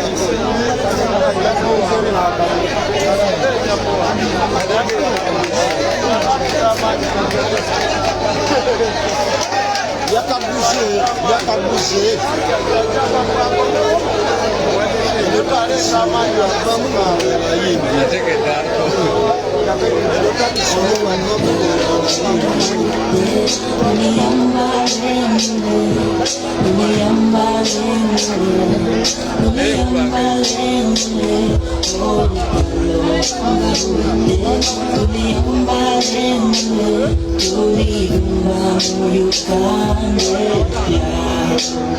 Tuli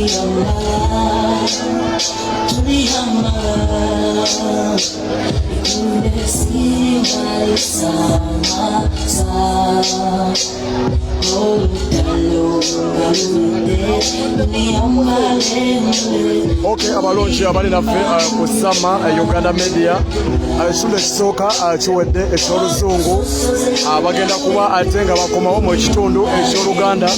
Thank you so much mwenna abafollowinga ensonga z'enkyukakyuka eno bagiyita National Unity Platform, ekibiina ekiri organized mu buli nsonga mu mpisa mu bukulembeze edduuka yaffe kyakulabirako, so eno bagiyita National Unity Platform. Thank you so much mwenna abasalawo okugijoyininga n'okubanga mutambulira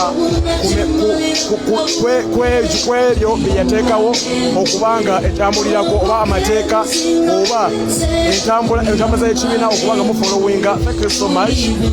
Ekitundu ekisooka kiwedde kibadde kya luzungu, tugenda kuba tukomawo n'ekitundu eky'oluganda fabale ku live tetugenda kuvaako wabula ndowooza nammwe mukkirize mubeere bajjaji era nsaba mumbuulire kibadde kitya, ani atudde 10 ku 10 bakomyewo. Nsaba musooke nawe mugusala ogoma maye mugusala kyembamanyeko mugusala musooke mumbuulire nsereko abadde atya musooke mugusala ekibadde kitya Umaru abadde atya Nalukoola ng'omusajja eyatendekebwa abadde atya Dr. Charles Rubakunya, Engineer Senku Kenneth, Council Mlimbazi Elias Nalukoola, batanse okubanga bakomawo Mr. Luwemba Muswa Mohammed, and finally Mr. Kulia Saulo Ziwa. Please come to the front.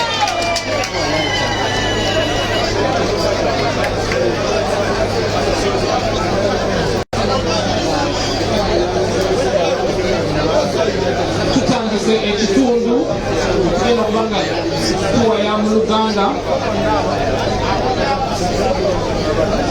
tusaba mbalaba motandise omugambo oba mwagala nnyo ebintu ebyo simanya nsere ku nsere kabadde ki tutandike ekitundu ekiddako mu Luganda.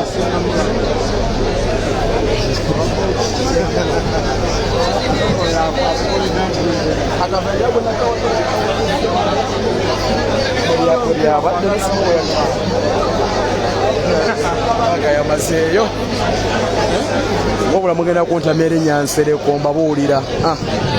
What happens if a football team does not show up for a game? Nsereko tabanga ddusaaliwa. Team tejja kusamba mupiira. Nsereko wuuyo.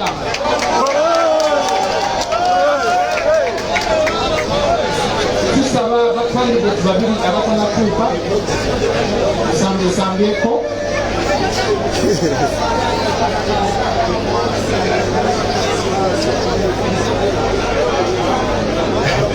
Ene montamisa Nsereko.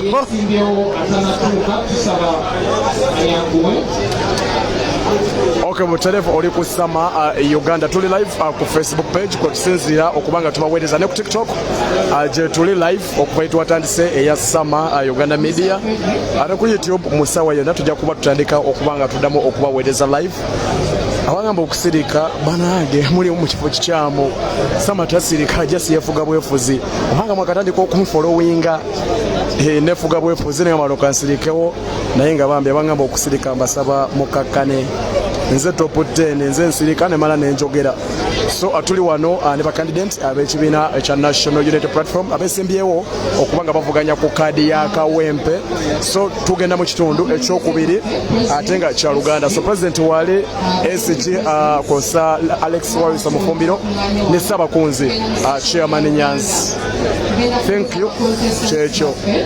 Ebibuuzo mu Luganda kubanga constituency tibakiyirira abantu abasinga bogera Luganda. Sirina ttiimu ndi ttiimu Kyagulanyi.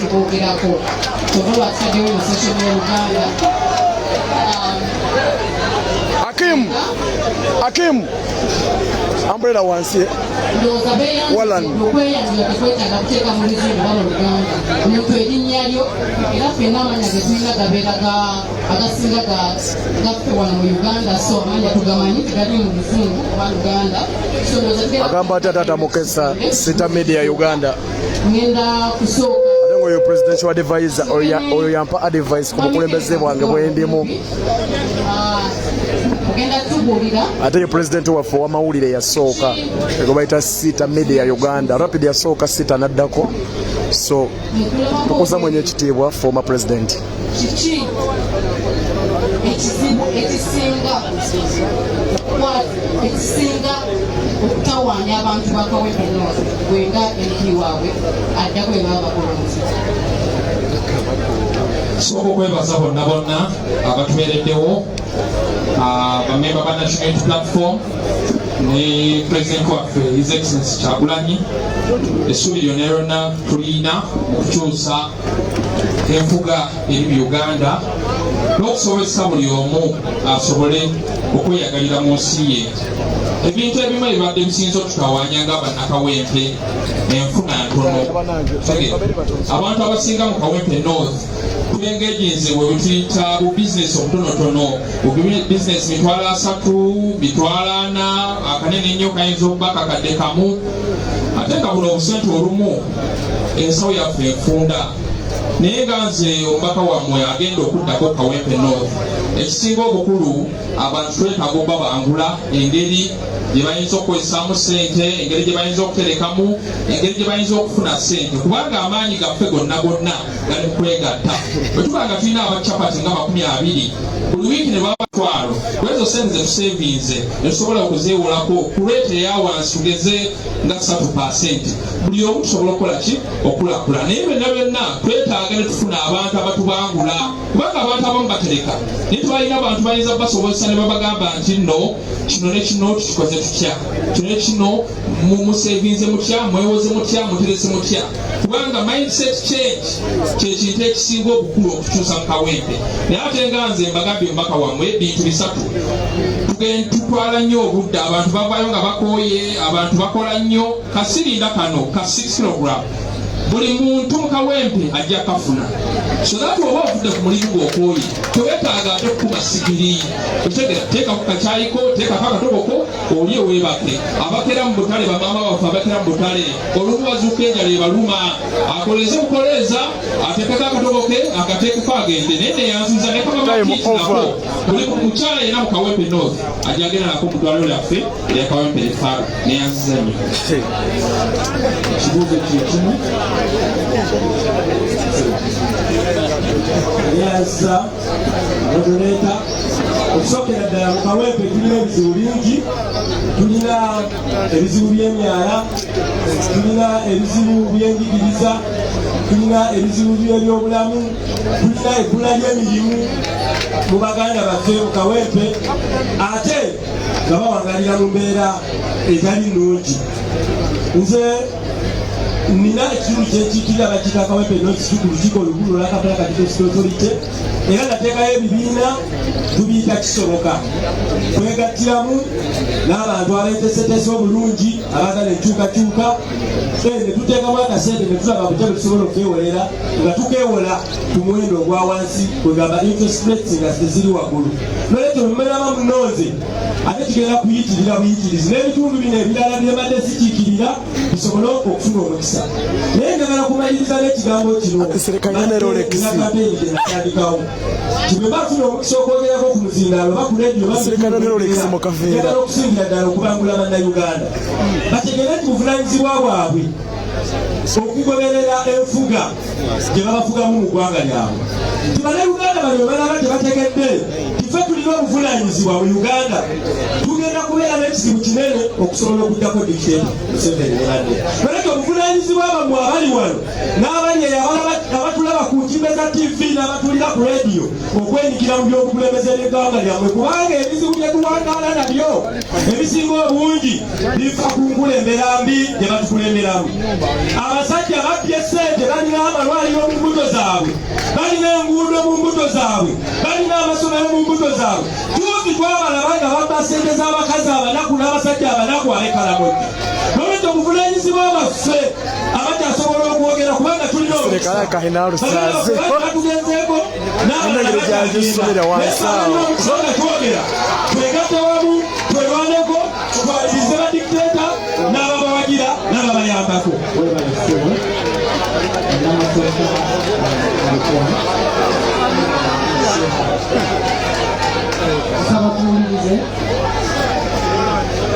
webale nnyo ssebo buli gavumenti ejja mu buyinza ebeeri n'obuvunanyizibwa bwa kulwanyisa ebizibu bisatu byokka tekuli kyakuna: obwavu, endwadde n'obutamanya. Gavumenti efugisa enkanu ng'ekulemberwa munnamagye Museveni ewaffe tesobolanga kulwanyisa bizibu ebyo ebisatu byenjogeddeko: obwavu, endwadde n'obutamanya. Byebizibu ebinene ebiriwo tolina bw'osobola byawulamu. Bw'otunuulira obwavu buleetera abavubuka okulemererwa okusoma, ne batafuna bukugu, ne batafuna mirimu, ne babeera mu kasolo gurupu. Abazadde basula mu mbeera mbi. Enguudo zaffe zijjudde agannya. Nabwekityo tuli mu kaseera kazibu. Ebizibu tolinaayo kimu ky'ogamba, wabula byonna olina okubinokolayo. Tetulina bujjanjabi bulungi, tetulina byanjigiriza bitegeerekeka, enguudo mbi, tusula bubi, abavubuka tebalina mirimu ate tebaweeka mirimu. Mwebale nnyo tebalina mirimu ate tebaweeka mirimu. Gasikategedde okusookera ddala tebalina mirimu ate tebaweeka mirimu. Robert Kyagulanyi His Excellency the President of Uganda, Robert Kyagulanyi tuleke engalo ezaama. People power! People power! Kadekagasa mulinzi nsereko obuzibu obuli mu Kawempe North ekisookera ddala Kawempe North tulina amasomero abiri aga UP. Amasomero aga naye amasomero gonna ogagendamu nga gagudde olumeke. Juzi nali ŋŋambula ku Luganda ngayongeddemu amaanyi. ye munanda bananga mwana wange kyetuliko tetukitegeera wasomeseza wali essola ligudde olulebe akasente kafuna tewali omusajja yaŋŋamba yalemaasa yantuuza naŋŋamba tulina abaana 105 buli mwana bamusasulira $5,500 omwana wa UPA ow'Ekawempe agenda kuvuganya n'omwana w'Ebuddo. Can you imagine? Banakawempe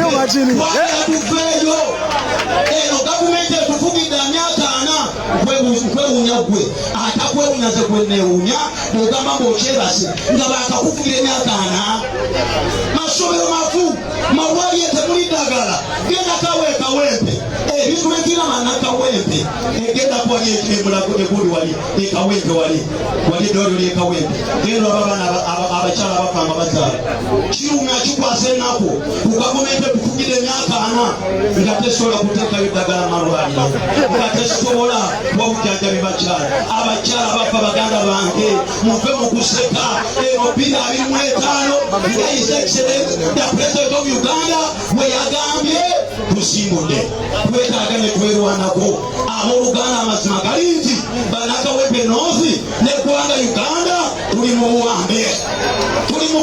God bless you.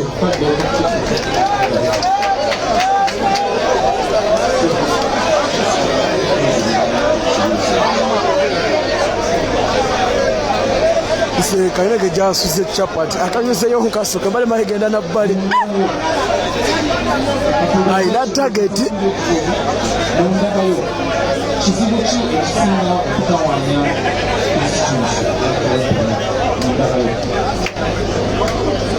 ekizibu ekisinga okutawanya Kawempe North nimbaddemu ng'omukulembeze gw'olusiwani okumala emyaka egisoba mu 2 tunuulidde nga endwadde y'obutamanya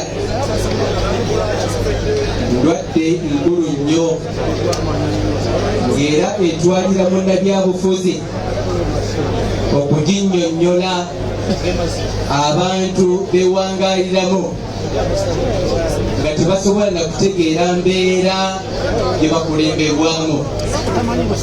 Abantu beerabidde n'enkulembera ebakulemberwamu. Bamanyi ba tuli multi-party politics, bamanyi ba tuli mu NRM. Ekitundu kyange kiwangaaliddemu nnyo abakyala bangi nga ye bannannyini maka ng'abaami baabadduukako dda olw'embeera ey'obwavu ng'abaami tebakyasobola kuyimirizamu maka gaabwe. Kyova olaba nga muwulira nnyo bugurupu obwo kasolo gurupu n'ebirala. Kyova olaba mu pulogulamu yange mulimu okukola essomero ery'abakulu buli muntu asobole okufuna ku buyigirize ategeere ku bigenda mu maaso. Mu nnaku 2 emabega nakyaliddeko Honorable Shamim Malende nga ngendo olw'obulumi bw'ayitamu ne mmutegeeza nti nsaba Katonda nnyambe mpitewo nkwatire NUP bendera nsobole okukulembera abantu ba Kawempe, naye obulumi bwe nnina bw'okulaba ng'eggwanga lyaffe terifugibwa term limit onyambeko tukisindiikirize, and the time is now we get the term limits in Uganda and in Kawempe North in particular. Bebale nnyo bebale kasi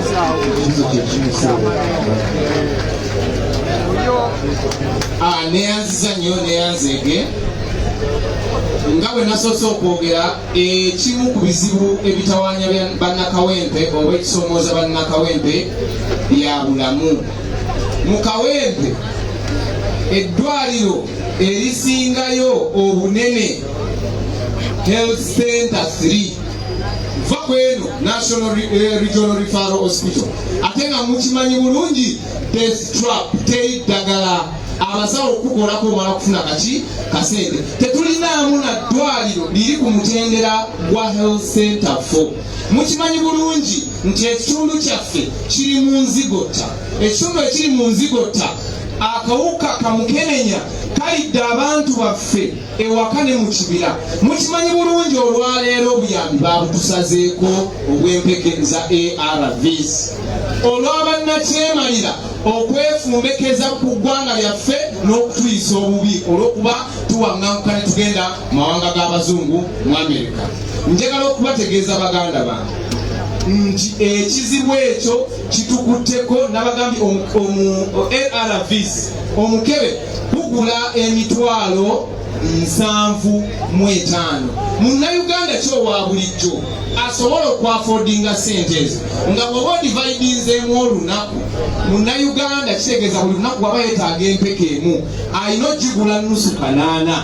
At 8,000 shillings someone alina okunoonya eddagala lyaki eddagala ly'obulwadde. At 8,000 shillings omuntu alina okunoonyayo ne sente z'okulya. So omuntu asobola okubeerawo nga mwavu, omuntu asobola okubeerawo nga tasoma, naye ate omuntu tasobola kubeerawo nga si mulamu. Mwebale nnyo, mwebale nnyo. Webale nnyo mukama wange, webalire ddala.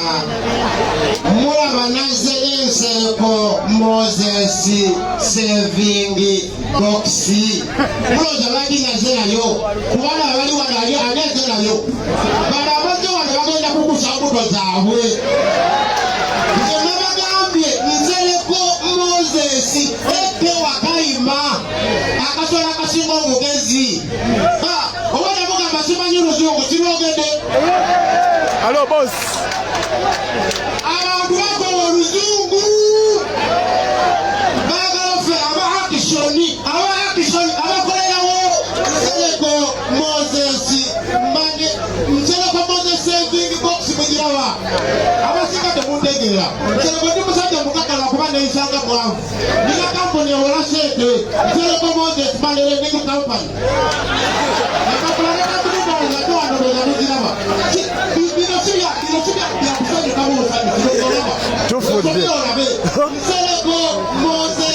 Twalombeddwa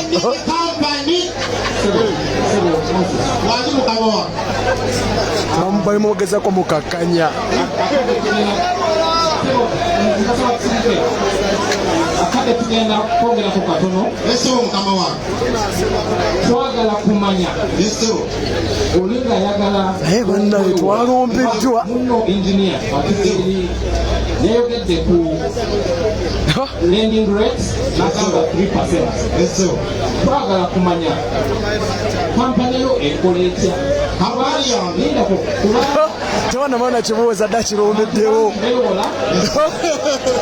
nebabakwata babayisa bubi babakuba nebajjaku ebyabo nga nebana nakimala dagenda kyeddamu kirungi nyo wakiteekawo ekola etya okuyamba omuntu wa bulijjo. neyanza mukama wange musooke mutegerezereko Moses yali akalulu ka 221 wekagwa bwe kati negamba ekyamutunuulire okuyamba abantu bange.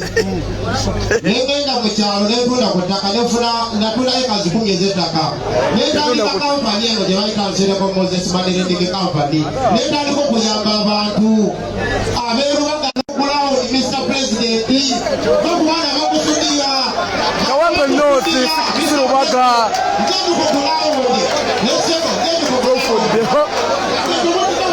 bagita Kawempe Nsereko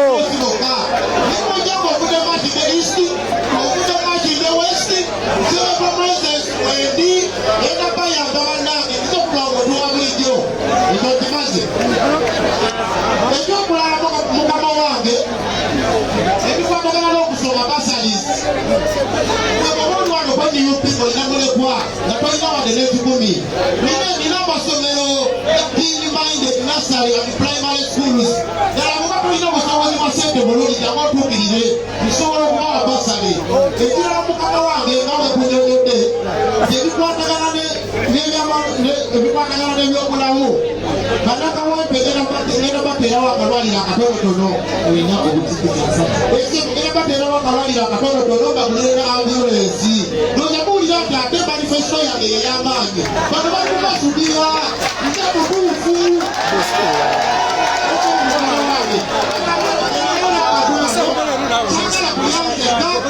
banangegeza babuliddewo nadde miliyoni 2 nebagenda okumakula emotoka sigenda kula motoka nze kitange yankolerera eka zettaka ezituuka 10 toddeyo n'omuzindala akugaanidde omuzindala akugaanidde abadde akugaanidde bakugyeko ebyo bye mwagala ebyo awaga laba president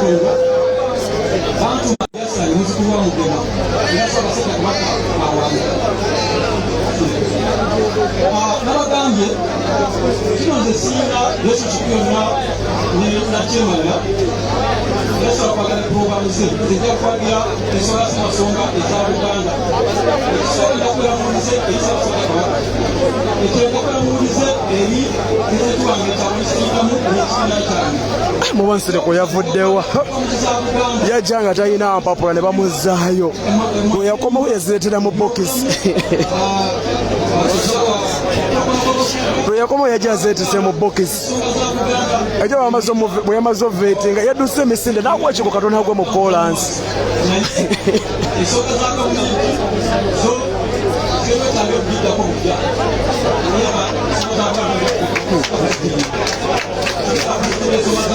obona omwesereko yazze kuba bulamu bwa bizinesi ze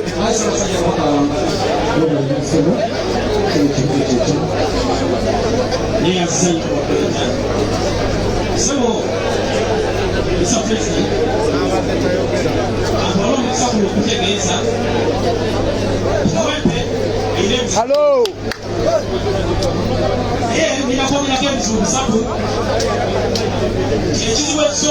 Bana tukaneza kwa malobozi.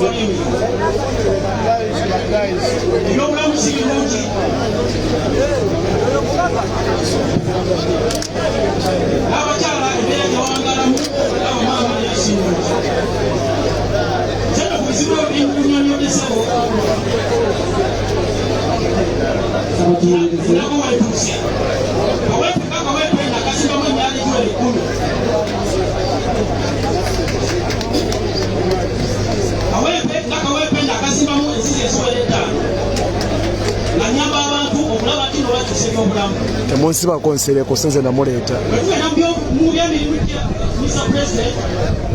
Kawempe yonna ekudde kuyiika kasanvu mu lukaaga mu ssatu naye kuyiika ezo akasanvu mu lukaaga mu ssatu nze ng'omuntu aliwo olusebo omusajjawo ninawo yiika ssatu nga yiika ezo zonna naziteekako ebyenfuna kuliko shopping mall ninako hotels nga neera sebo zayimiridde wano nina abakozi 3 mu Kawempe Kawempe ekitundu kyayo nga bwekyo nga bwe kikunyonyodde nti amazina ebizibu ya Kawempe mbimanyi alina mirimu nti ekirungi sebo n'abantu abamu bakandideeti baffe be tulina wano sebo era basula ku nnyumba zange ambayisiza bulungi akubeera musaala ennyo okulaba nti nokulomatinga ebyentula mu Kawempe ebawulamu bikozeeko abakyala kimotoka wanirira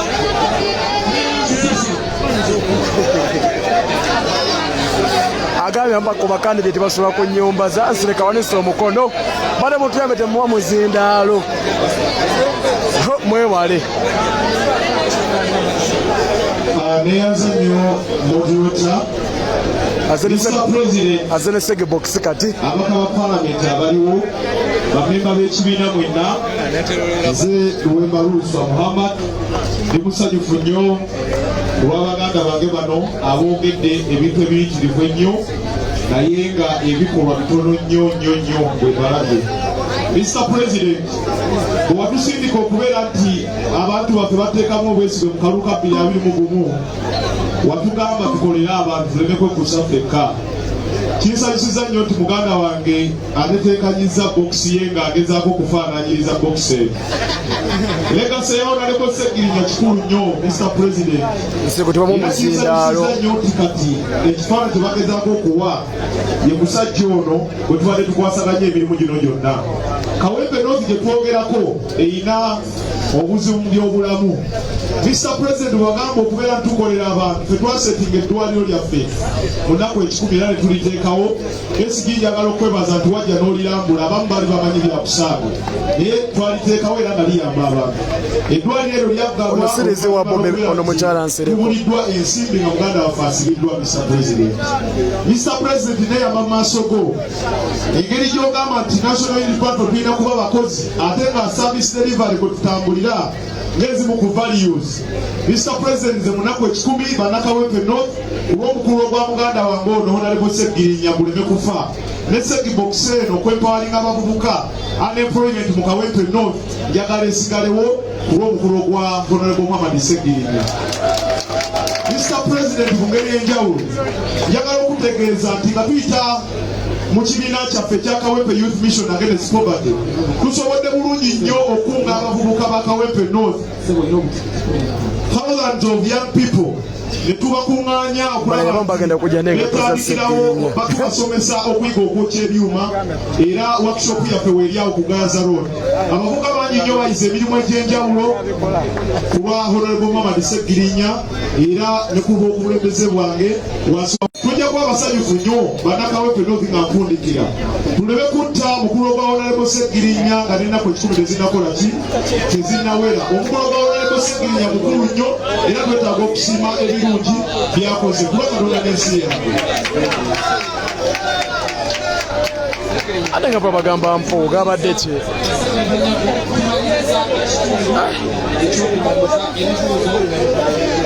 ekisembayo era ekiri mu kufundikira eno debate pulira mpuuga afuuse empuuga.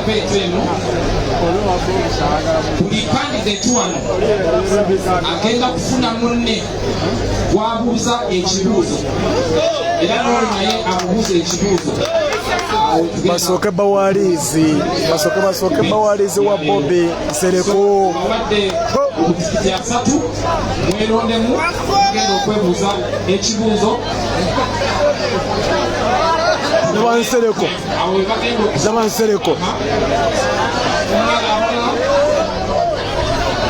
tulina peya emu, peya eyokubiri, peya eyokubiri, mbubuuza landiroodiwo eyokusatu, eyokuna, nare ey'obukulembeze musajja bagambire bonna basobola ku nyumba zange Nsereko bamuganye bonna Nsereko bamuganye bambira bwatunula bambi atunuza nnaku ekibuuzo tekirina kusukka butekisi 3 eyeba efuse speech okuddamu dakiika emu. ngenda kubuuza Honorable Nalukoola olunaku lweggulo wakoze speech ku mawulire ng'oyogera na bannamawulire n'ogamba obiwa Democratic Party kikuleese wano leka kuningana wano bannakawempe tusobola okukaganya tulina omuntu omukyamu Nalukoola wa Democratic Party Katonda wange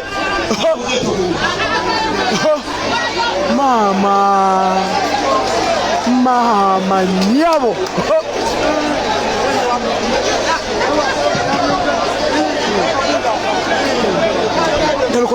ngala kuba omuntu omugere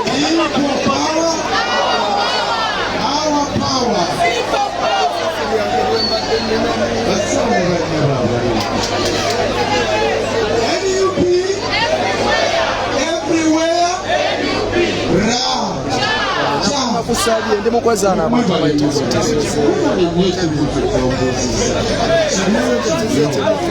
basiba ne bannyaba abalungi amazima amatuufu gali nti nali wa Democratic Party okutuusa omwaka ogwaggwa bwe nalekulira Democratic Party. Ayogera nammwe siri roboti. Bannamawulire munanjulira oba obadde okolera ku muleereetu ogumu nga baguyita zifuddewa, bw'okyuka n'odda ku muleereetu omulala emikisa mingi okwogera eri gye wakola ki obudde buweddeyo bw'okubuuza ekibuuzo eyo bagiyita slip of the tongue. Tusigale nange tutambule. Kizibu okufuna omuntu olwaleero nga wazaala muzaale nga wa NUP nange nava mu PP.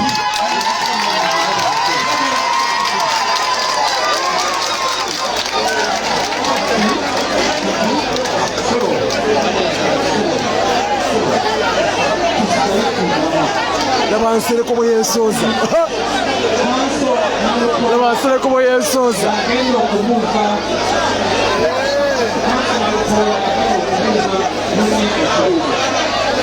Bana tusirike. Hello.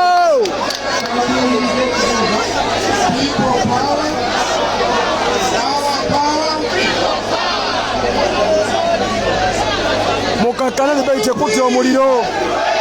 Everywhere. Ra. Cha. Muganda wange. Singa mmala nenfuna fulaga wano ey'NUP. Oluvannyuma ba Kawempe North ne bannonda. Memba nga nze ngenze mu Parliament. Kiki ky'oyagala akuteesezeeyo?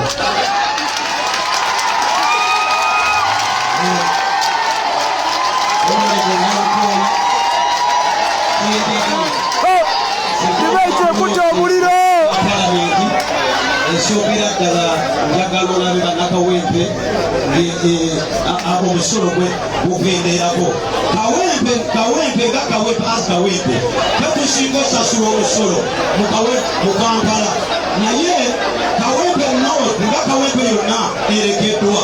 So Honorable Nalukoola singa oba oyiseemu ng'omubaka wa Parliament, twagala tulabe ogwo omusolo ogwo ogusolozebwa mu Kawempe North gukola mulimu ki?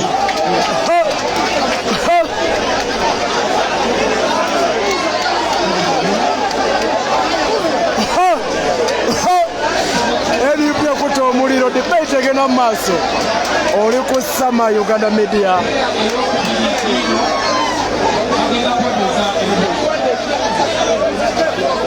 Bana tukakane bali bagala lwana ate.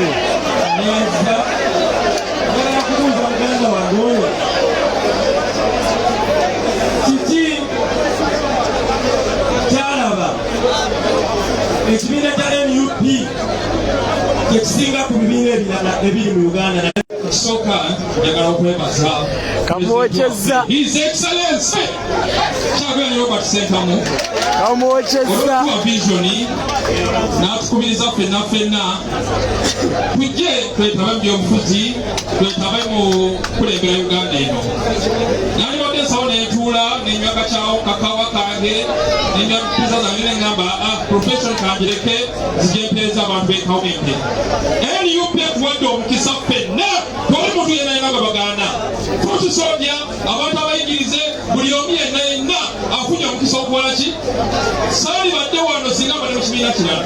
Naye okwebaza National Unity Platform otegeera esobola okunsikiriza n'enkyusa endowooza zange neŋŋamba kino kansooke ekireke zijempereze abantu b'e Kawempe. Era mmanyi mwenna Kawempe Engineer Sekunkene tuwe mutuuka bannange nze mpyaddako ngera ogobenzikiza buli mukyala mu Kawempe agenda okuba ne mama kiti ne gas program gaasi buli mukyala agenda buli household gy'omanyi mu Kawempe agenda kubeera nayo. Everywhere you are.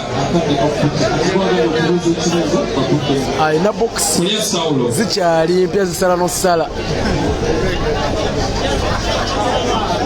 Kikyoleeta ekyenjawulo kubanga ffenna wano otulaba twogedde, tulina abawagizi baffe, buli omu tulina gye nvudde waffe ow'enjawulo naye njagala ombuulire gwe nga gwe asuubira ki ekyenjawulo ekiyinza kyoyinza okugamba ekitusingako ffenna abali wano. Aneeza muganda wange kyengenda okuleeta ekisinga obukulu bwe bukulembeze obuva wansi nga budda waggulu, so okuva waggulu nga budda wansi. Obuweereza obw'omuntu wa wansi pulezidenti waffe Robert Kyagulanyi Ssentamu bw'atukubiriza. Ekyokubiri, ngenda okulaba nga nteekamu bannayuganda n'abantu ba Kawempe North omutima okutegeera nti obuvunaanyizibwa bwaffe obw'okukyusa obukulembeze buno buli mu ffe tubulina, tetusobola okulwanirira. Era 2026 tugenda kubeera ne kye bayita protest vote. Wosigala wolondera wetusimbula paka nga bakulangiridde wetekikwetagisa kuva wolondera londa obeerewo sawa 11 tugenda kusimbulaawo nga tugenda gye balangirira. Oba oli Soloti tandika, oba oli Masaka tandika, owegeweka tandika, owekalewe tandika. Fenna tukimalira Namboole mpaka Entebbe mu Ntebbe twenunule nga bannayuganda. Mwebale nnyo, mwebagire ddala.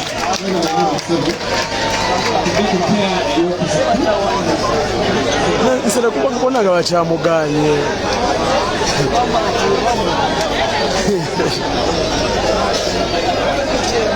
People power.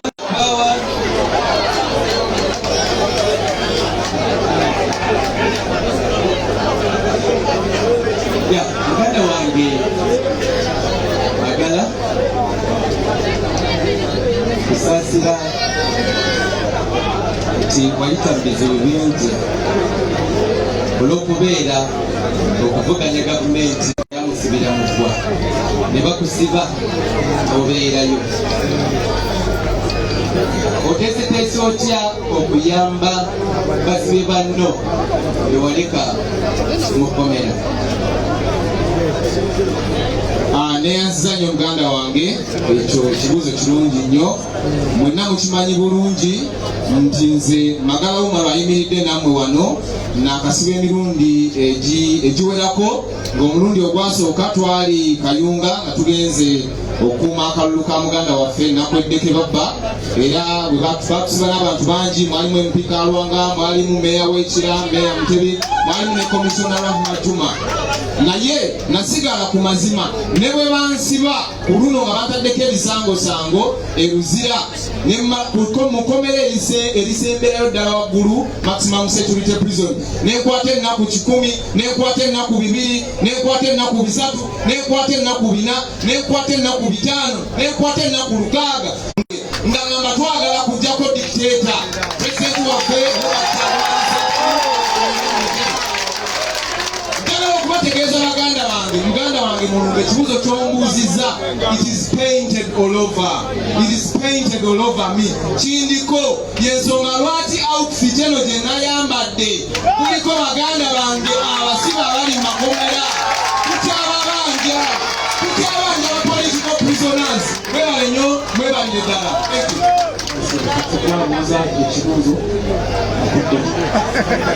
Ssentebe w'Akazo Angola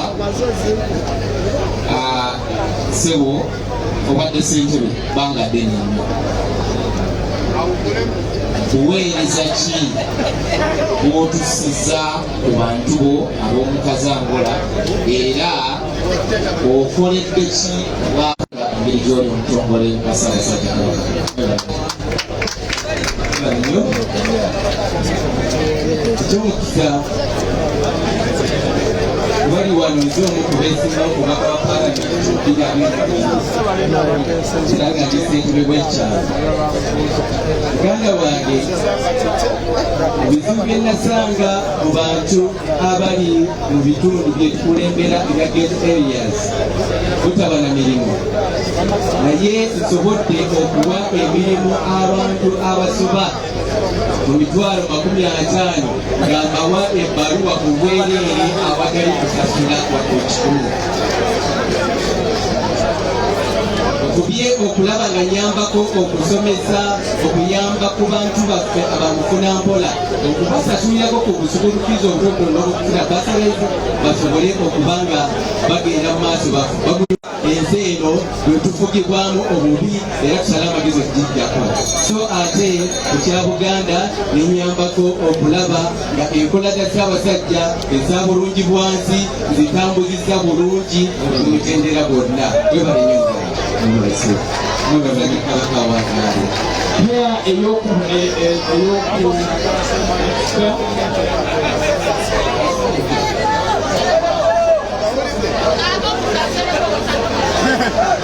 Bisereko buli omu amudduka.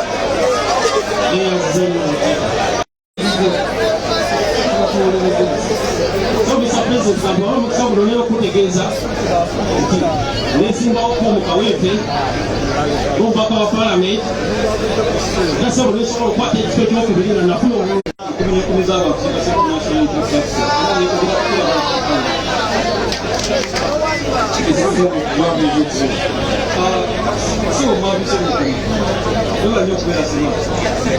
naye ate programu zezo zowaze zobeera genda mu bantu Kawempe ana agirako abazzi onaboyita nakyemani lwaki obimba abantu nakyemani yeyazize nnyo uganda wange zebozire omusajja musomozi programu ezo zogedde wano naye nali nanisandika dda nasinga bana kwegatta ku national platform ate ninasaba ontwala omukisa guno okutegeeza nti nze sibeerangako mu kibiina kyonna ekibiina kyensoose okubeeramu enational unity platform sebo enteekateeka eyo ejja kutambula nga era ebintu ebyo nga mbikola mu community byonna mbikola ngaboomotinga ekibiina kya national unity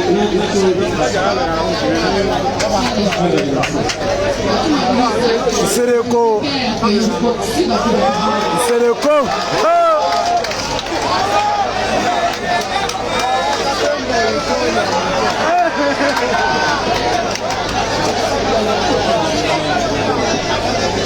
niyanzanyo bakama bange mwena ngenda kusooka okwebaza Robert Kyagulanyi Ssentamu musajja goyira waaka obwemupiira yina bwagala mutenda mukaaga bagajja wange antwala okusoma nga ne mupi wano naye nga ntya nga ndimu akatengo naye ngenda okulaba okanze jjajja mwami n'omuteekamu engwalawo naye nga mpaa buli kimu kisoboka obolaba kati nserekani atamanyi nze nkulendinga kati banange jogero muganda wange ono sigenda kumubuuza kibuuzo lwaki babadonesa bizinesi boxi nga nange nyansereko Moses boxi kati ngenda musaba busabi aje tukwatagane muwe omulimu gwa personal assistant sema kwogenda okubeera personal assistant wange mutambuze emirimu gyamukama waffe onanawasekirira so tugenda okumuuza kibuuzo mukama wange yange okuwa omulimu sebo yakabokisi kakano sebo tandika okusevenga sebo mukama wange kanga bokisi zo mukama wange tukuwadde era kusubiza omulimu nogenda okubeera personal assistant wange abantu ba Kawempe North bonna bakkiriza ne honorable Robert Kyagulanyi Ssentamu ne NUP yonna bayanza bana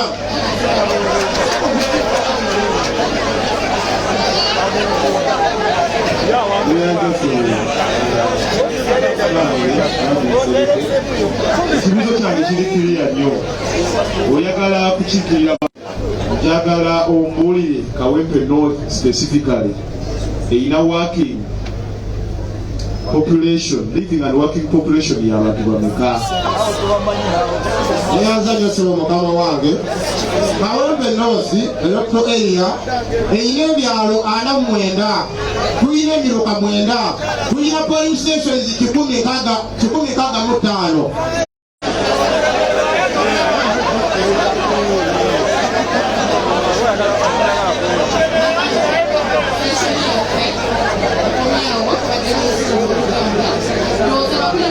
Moderator,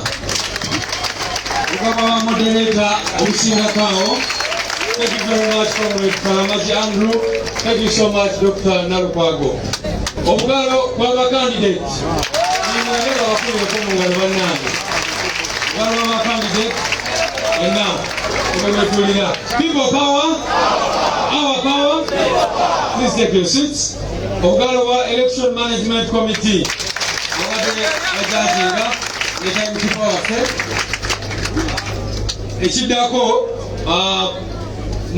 The process. All of you now know the process and how it is going. Like I said the last time, session ebadde ina max me. Era kyemanyi bamaze dda okuzigaba. Olunaku olwajjo baze ne baba buuza ebibuuzo bano ba candidates bonna era ne bawadinga max out of 40. Ekitegeeza kyekyo nti max 5 kati tuzirina already. Naye max 5 zivaawa zigenda kubeera ku ground era ndi musanyufu okubagamba nti team already gyeziri zikokota ground eyo okumanya abantu ba Kawempe North baagalani abakiikirire. Ladies and gentlemen, I will not say any other thing but invite the President to conclude. Mr. President, come and give us final remark on this first ever National Unity Platform candidates debate. People power! Our power! NUP! Everywhere!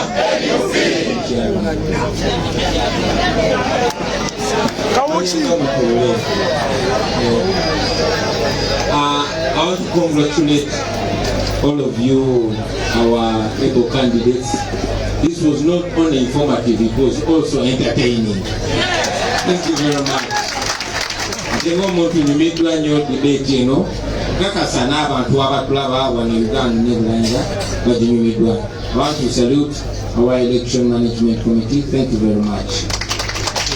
The membership, the leadership of the National Unity Platform, all of you ladies and gentlemen, most importantly the media, thank you for amplifying this far and wide.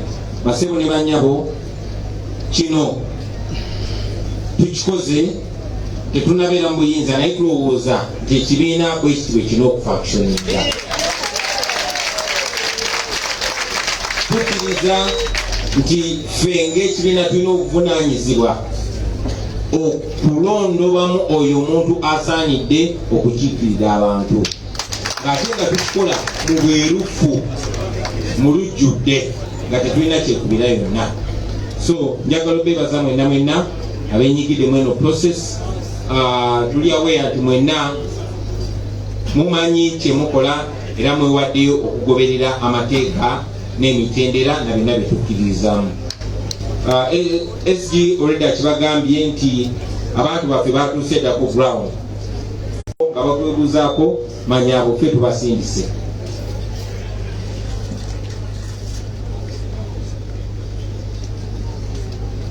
Tubakutuukako manya ffe tubasindise bayambe mubawe information entuufu. Tumanyi nti wayinza n'okubaayo eyo abagezaako okuinfluencinga oba okutiisatiisa abantu okubawandiikisa omumakinga sure bawuyita report batuleetera report enkyamu. Tubimanyi era tubigoberera.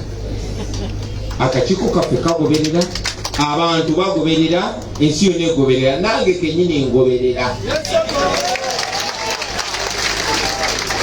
Akakiiko kaffe tukalinamu obwesimbu era tukakasa nti candidate gwe mugenda otuleetera yo yennyini anaaba asaanidde. Muli independent, tubeesiga mukole omulimu ku lwa NUP, ku lwa Kawempe ne ku lwa Uganda. Twagala okubaagaliza obuwanguzi mwena. May the best man win. Nsanyuse nnyo mwebale kuwaŋŋana kitiibwa nakwewa kitiibwa mwe ng'abantu. Those particular moments that I saw that made me full with pride. Mwebale nnyo mwebalire ddala tubenyumirizaamu mwena abakulembeze baffe. Nze mu ndaba yange mwena musaanidde okubeera ba MP. Naye kakasa alina enkizo yagenda okubasimukamu naye nga mwena musaanidde.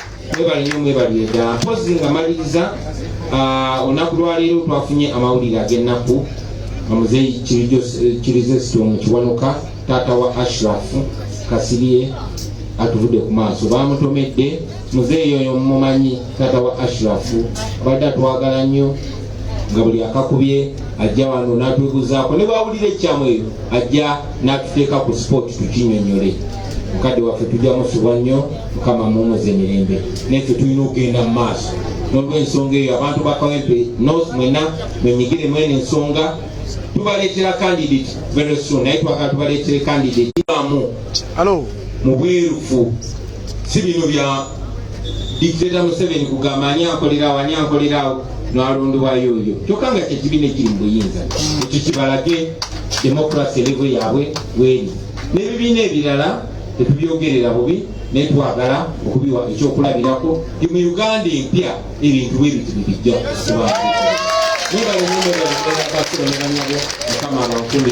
and I'm wishing you all the best. May the best man win. Zumide Katonda kirizo omulundi omulala tubeeremu n'omukazi avuganya. But as for now, may the best man win. Thank you very much for God and my country. We will stand up for the anthems.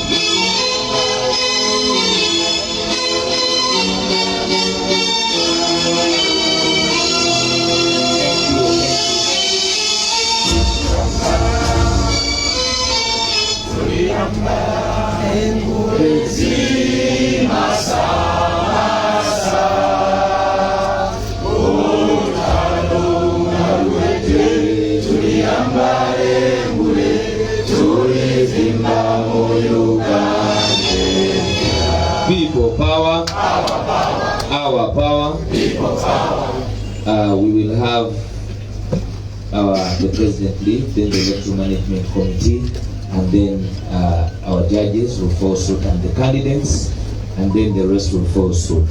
So let's have the electoral committee and the judges leave, and then you will respect the candidates as well to leave, and then the rest of us will leave. The judges, please. You're welcome. Thank you very much, Councillor Karamati. Thank you very much for inspiring so many people. I have privately told you that you inspire me as well. So I'm humbled that you're here doing a great job. Dr. Nalukwago, thank you very much. I'm very proud to know you, of course, as well. And our candidates. Our candidates, you can as well seek leave. Thank you very much, all of you. Thank you so very much.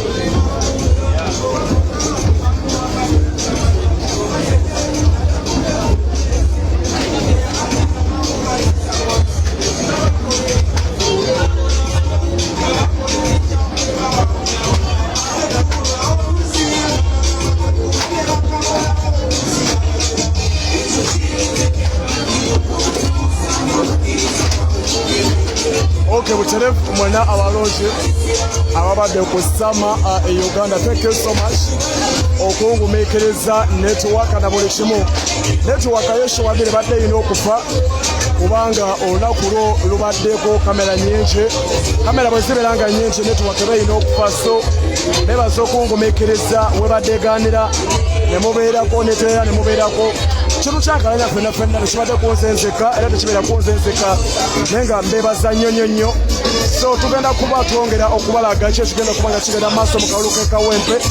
Basaba tukuume empisa wekyetaagira okusiiwuuka empisa zisiiwuuke. So bwetyo embeera webadde baganda bange basebo ne bannyabo mwenna ababadde ku sama Uganda debate mugirabye, omuliro mugulabye, mubadde mwena mwe muwagira. Simanyi gwe owagira ani mu kalulu k'e Kawempe naye nga kabadde bwe katyo debate ebadde bwetyo ennaku olwaleero, era musigale ku mikutu gyaffe egy'enjawulo. Tugenda kusigala okuba nga tubaweereza ebigenda mu maaso ku sayidi y'enkyukakyuka nga buli kimu wekirina okuba nga kitambula. For God and my country, Kyagulanyi pulezidenti wange, yenze sama Uganda nenyumiriza mu pulezidenti wange, njagala enkyukakyuka, mbaagala nnyo namwe ababeerako. Mukama bankuumire. Bye bye.